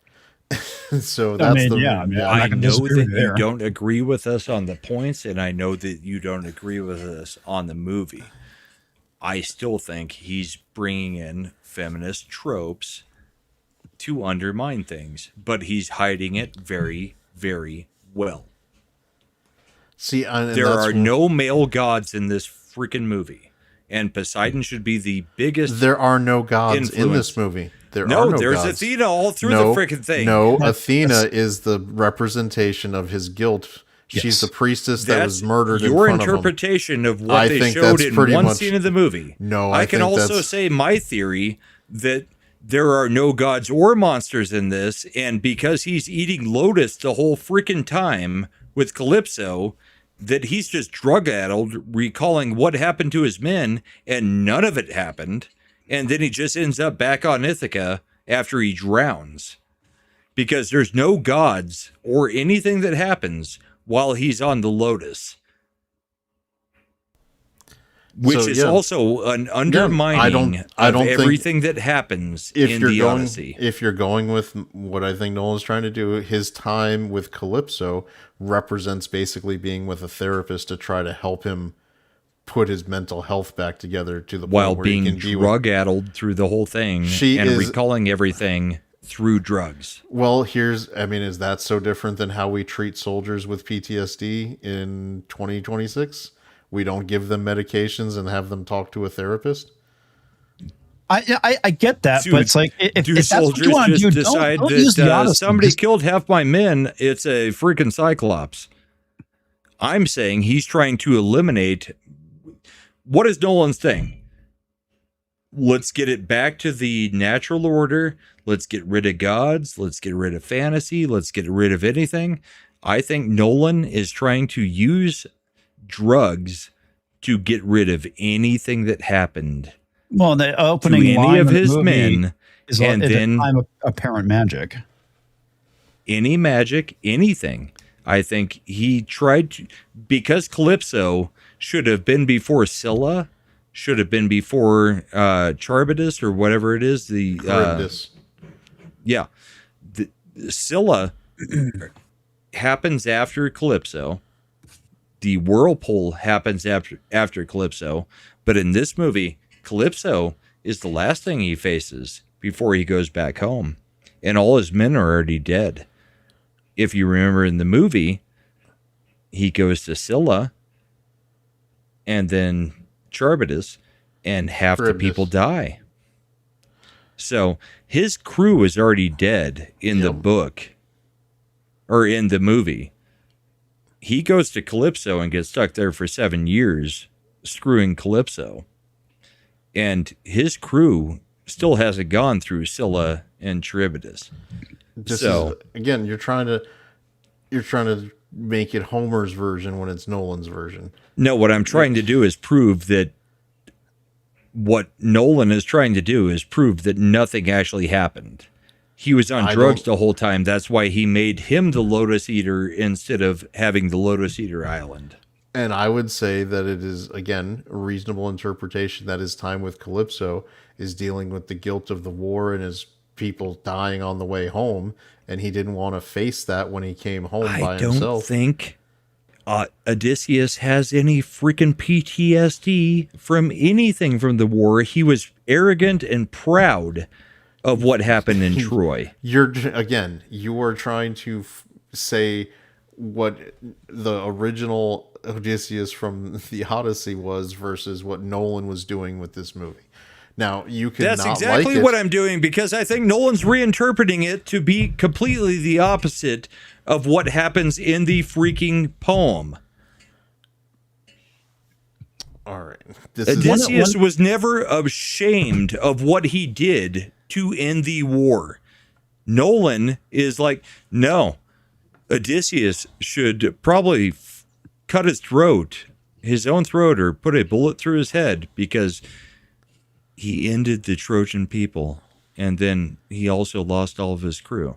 That's what Nolan is trying to do. I mean, he just had That's not what Odysseus did in the freaking story. But I'm saying that the perspective that Nolan wants to get across probably is that it's perfectly reasonable for a person to feel guilty when you kill an entire city that leads to rape, murder, and pillage, and then your entire crew that followed you into this war dies. Yeah, and I don't care what they felt. I think ultimately, just like I don't care when we're exporting people out of or deporting people out of our country. If they came here illegally, gone. If you're in a war and you won the war, okay. The PTSD thing does not do anything for me in this movie. Okay, I think that's added in, thrown in bullshit by Nolan. Okay, to me, what Nolan did, it's like making a Dracula movie and not having it be about vampires. Yeah, I mean, it'd almost be like making a movie about, a wormhole and making it about love being the ultimate power. Who would do that? Christopher Nolan. He did it in Interstellar. Yeah. Interstellar. Oh my God, it's love. Love is the real thing that bonds us over space and time. That's kind of bullshit there. Maybe it's gravity. I mean, so I'm just saying it's not like Nolan hasn't done quirky, weird, and no, I get that, and I don't have a problem with what he did with Interstellar, as goofy as that kind of thing. I like Interstellar. I do too. But the thing is, he's not adapting somebody else's work, right? I mean, that's his own story, and I'm completely fine with that. My issue is when somebody goes and takes another work, like I said, it's like saying I'm gonna make Dracula, but you know what? It's not gonna be about vampires. He's got this rare disease that makes him appear to be a vampire, but in reality, he's really not. And it's like what if I made a Batman movie where he's not a really good detective, or he's not Batman? Yeah, I'd make Batman, but he's really Batman. I mean, if comics, this from the comic books, Dark Knight and Dark Knight Rises aren't really accurate Batman movies. It's a James Bond movie where he wears a Batman suit. Yeah, I mean, for the most part, yeah. I mean, so Nolan has reinterpreted. Batman Begins, on the other hand, pretty solid Batman. It's like for a year one story. No, I mean, I like the first two movies, right? And there's lots of things where he gets lots of shit with Batman giving up being Batman. Rightfully so, because that's not what Batman would do.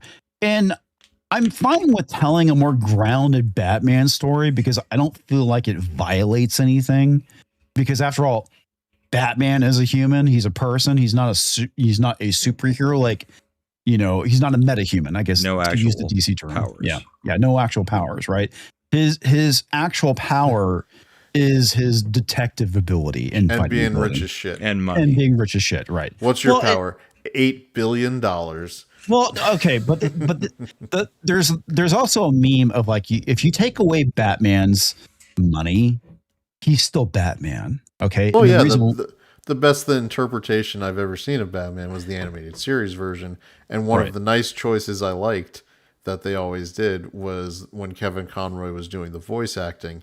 The voice he uses as Batman is his normal speaking voice, and the Bruce Wayne voice is the mask voice. Yes, and you can see it because when he talks with Alfred just in the house, he's using the same Batman voice. When he's out on the town, he's like, "Oh, hey, everybody!" He's using he's using an affect. So Bruce Wayne is the persona, it's the mask, and Batman is who he really is. Yeah, and that's the core of who he is. That's why he'll never quit. That's why he will push away anybody who wants him to just have a regular relationship. Right. He can never let it go because Batman internalizes that any night off he takes and someone getting victimized is his responsibility. Yes. Yeah. So, yeah, I mean, so I agree with you that way. And so getting a court, but that doesn't mean other people making movies and TV shows or cartoons won't interpret and some will be good versions. And some will be bad versions, and everybody puts their stamp on it. Like the Chuck Dixon run of Batman is going to be different than, the Scott Snyder version. But I think at the end of the day, though, for the most part, when it comes to Batman as a character, you still recognize him as Batman, even though that you might have some changes. Normal. Yeah. Whereas with Odysseus, they completely changed who Odysseus is. This would be like making, Bruce Wayne is the real personality, Batman's the mask, right? That barely got Poseidon in with the Cyclops. Yeah. Barely. Because they didn't have the Cyclops having any actual thought in it. It said 2 words. I didn't even understand what the fuck you said. I had no idea you said Poseidon. Poseidon persecuted him or something like that. I mean, they turned the Cyclops into the worst freaking monster that you could possibly do in the Odyssey, because there was no brain behind it. And it's not clever by Odysseus. Odysseus is literally spelled out as clever, arrogant, and I mean, there's maybe 1 or 2 more attributes, but clever and arrogant is what he is supposed to be. Mm-hmm. Humorous also. They got rid of humorous, they got rid of arrogant, Clever. And they got rid of clever. Yeah. All he does is mourn his fucking situation in this movie. There's no cleverness. We didn't get the nobody scene with the Cyclops. All we got is, more of my men died. I'm so sad. Yeah. And then I was told exactly what would happen. I'm so sad.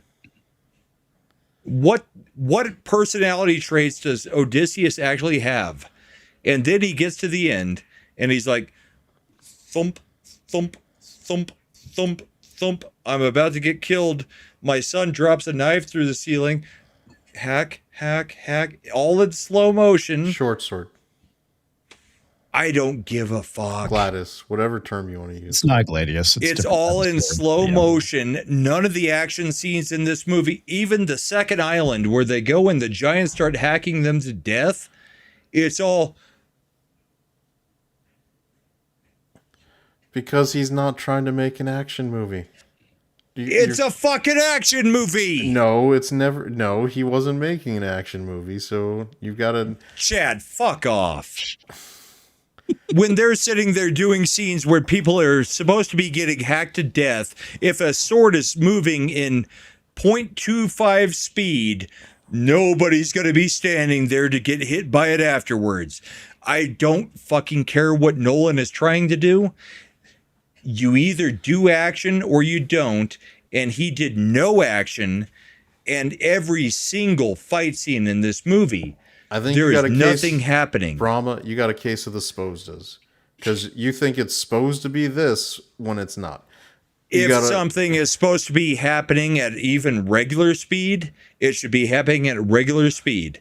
The giants fought at a quarter speed, and the scenes at the end, which are supposed to be the most exciting scenes of the suitors getting killed, it's literally a guy pulling a Cupid bow, going hack. Yeah, that wasn't a Cupid bow.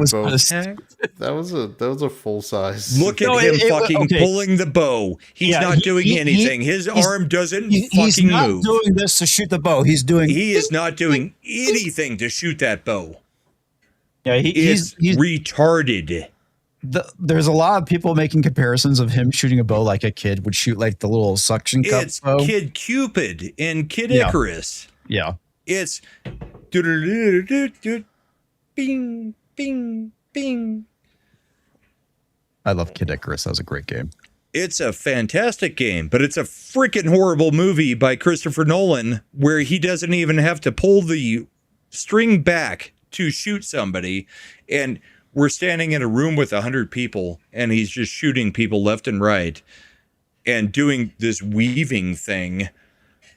Now I want to go and find a Nintendo and find Kid Icarus so I can play. Oh, you don't even need that. You can get an emulator. I'll bring it to Vegas if you actually commit to going to Vegas.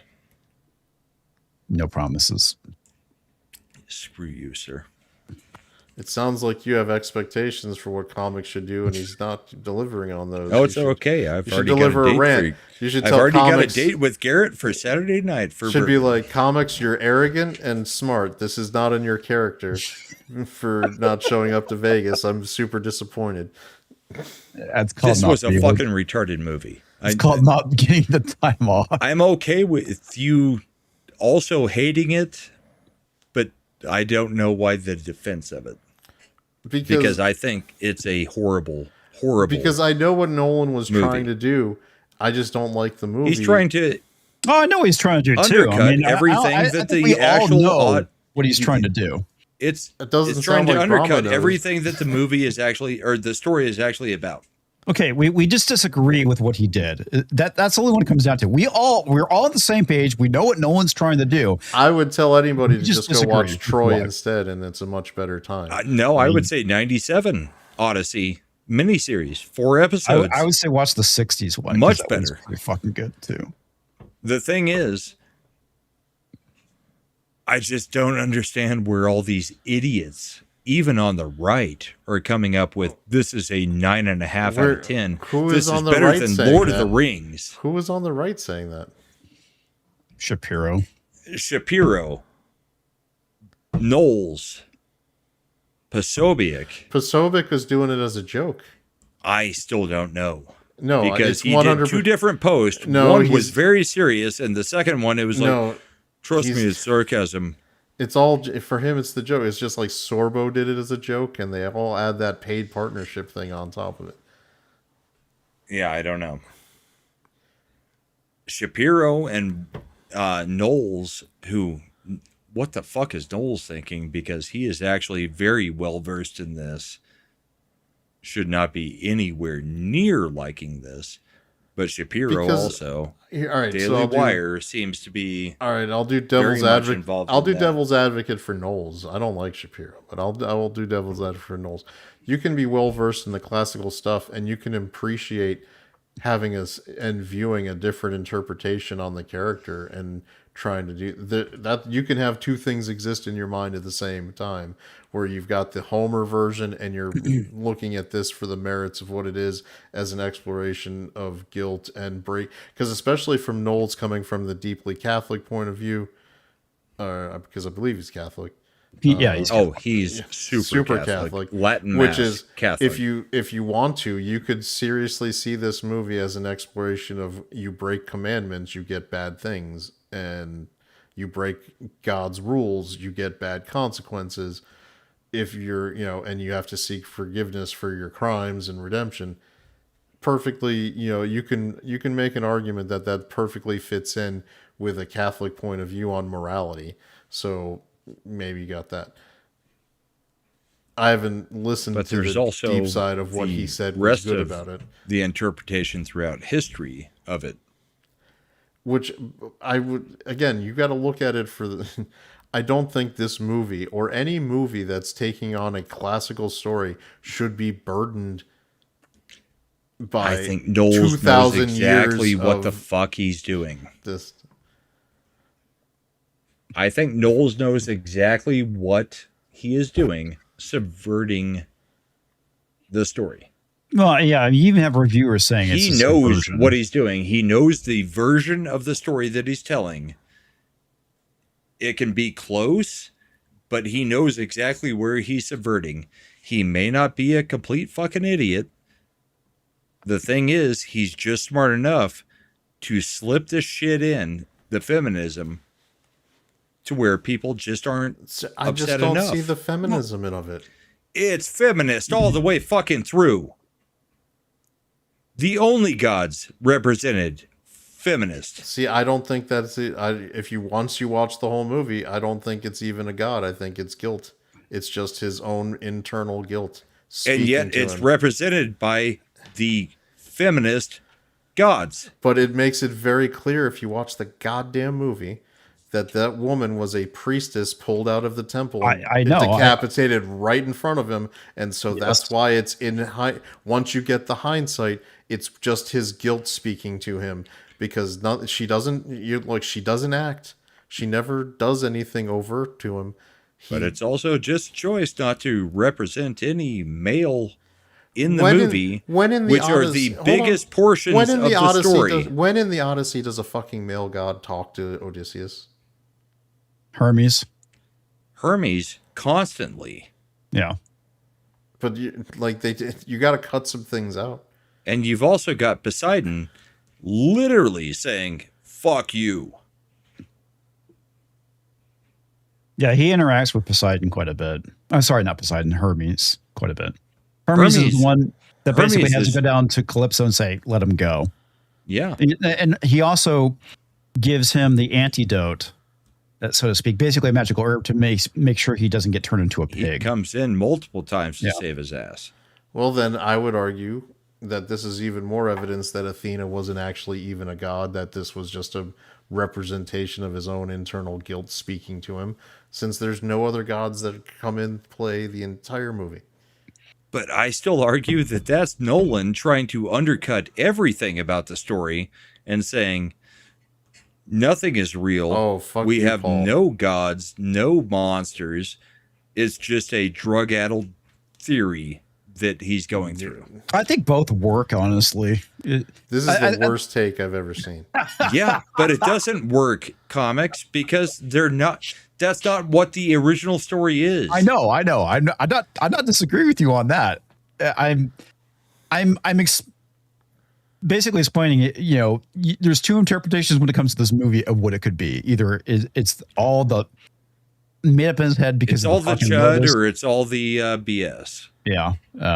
But like I said, my issue with it is people are going to see this movie and think it's going to be, I'm not going to say the definitive version of the Odyssey, but there's a lot of people out there probably haven't read the Odyssey. They're going to go, oh, this is what the Odyssey is. That's kind of my problem with there's it. another 30 years of people who will be like, oh yeah, that's what that story's about, because that's the latest story and we're not going to get another. Well, that's just, I mean, you can't blame Nolan for the fact that people don't want to take the time to read the source material. Because he decided to interpret it this way, and that's what he decided to do. He knows what the actual interpretation is, and he decided to put it into Hollywood bullshit era. This is the movie he wanted to make. Whatever. I don't give a fuck. Apparently, a lot of people are going to be fine with it. There's going to be a ton of people that are fine with it. I think it's going to make $1 billion. I also think it's going to fuck our generations for two to three generations. They don't even teach this shit in schools. They don't teach kids how to write cursive. The Odyssey and the Iliad aren't even being sniffed in public schools. So it's congratulations. We just lost another portion of the culture war. Do you think that 14-year-olds are the ones going to see this in the movie theater? No, I don't. I think it's adults. I think it's 20 to 24-year-olds. It is the ones that are now voting for socialists.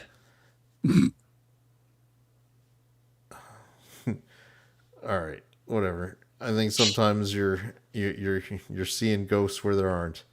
You're like that guy that's a quarterback who gets hit a lot. When I don't think they're ghosts. I think this becomes, he starts hearing those steps in the back of his.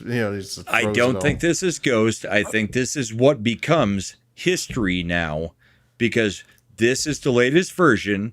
And when somebody tells kids to go read the Odyssey, they're going to go look up the newest version of the movie, and you've got a whole bunch of black people, Indian people, and everything else. It's not going to be that. What they'll do is they'll show this version of the Odyssey.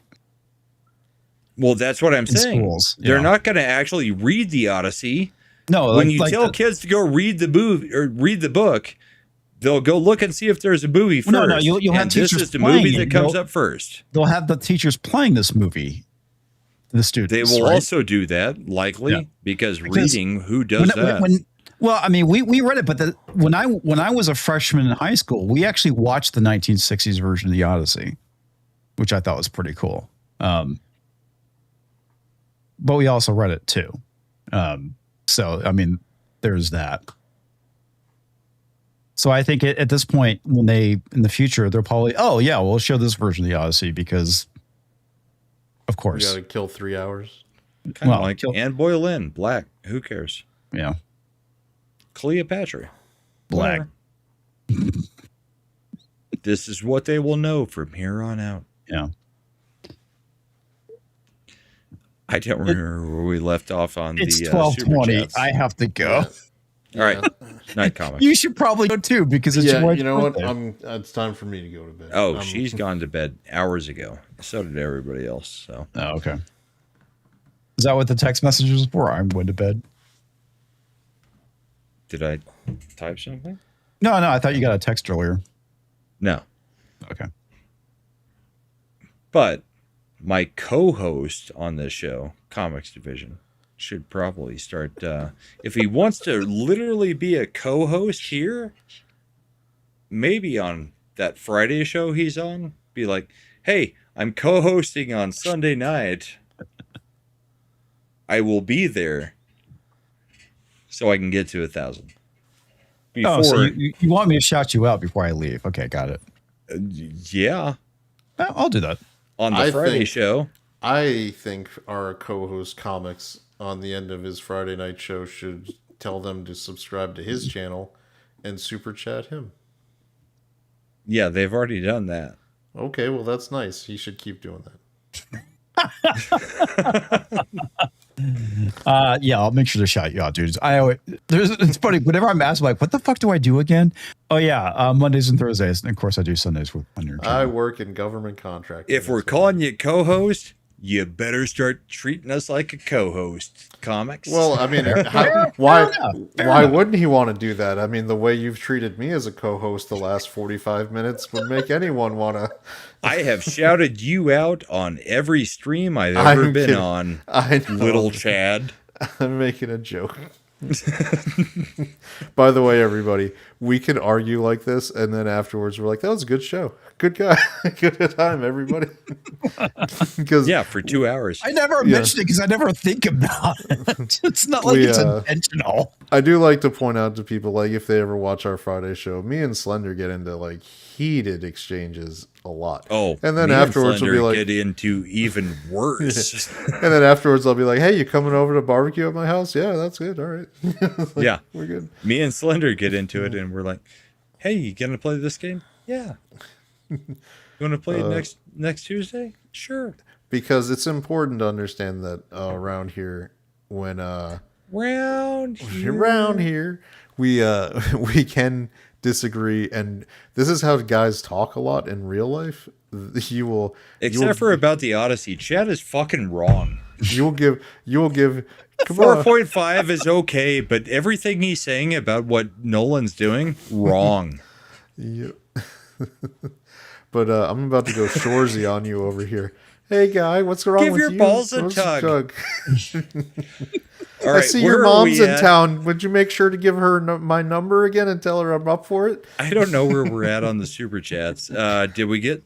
I think we got Southern Bells, SCB, yes. Dead Man is Kubrick. The only, we got that.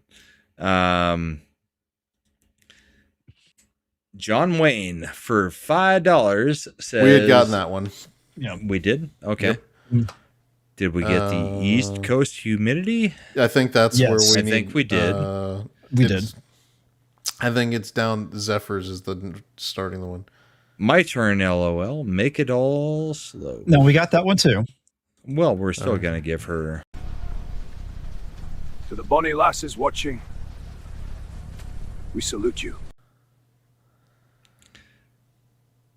So we're at Eric K. Did we get this one? Brahma is a model, you know what I mean. Yeah, we did. I sang it. Yeah. Screw you, Eric.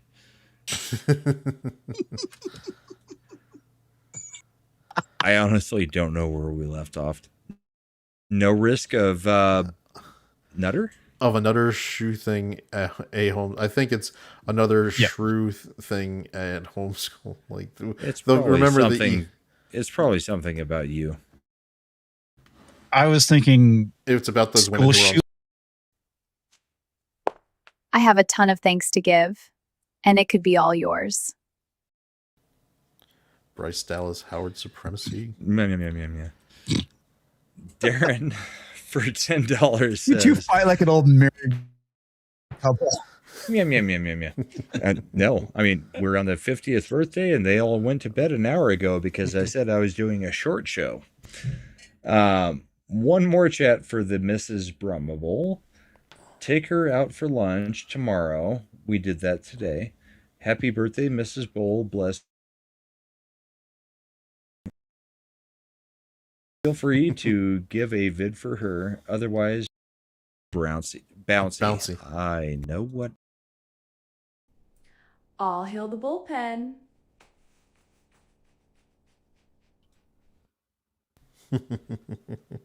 I'm sorry. I didn't do that earlier. We had just a little bit of confusion with the. All hail the bullpen.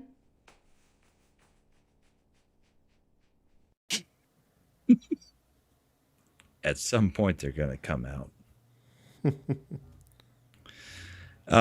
Mike D says for $5, Brahma is right, Chad is wrong. Seriously, love the discussion. You were correct. Chad is mostly wrong unless it's about the Supreme Court. He's just not that smart. I don't know what to say. Now you're starting to sound like Thirsty Culture over here after he's had a few. I don't know. I don't see any tits in the chat. I mean, even Sherry's not here, so not. She was here thirsty. earlier. Shut up. Chad loves the Ottoman Empire. Brahma is an Islamophobiast, and comics is the smartest 5'10" midget ever. All right, guys. I think that's where we're done for the night. Half the family has gone to bed. Wife is 50, and yeah, we're all still nothing friends. happening tonight. It almost looks like my bottles are a crown at this point. How much have you been drinking as we've been going along this show? I'm on 3. So 2 during the show.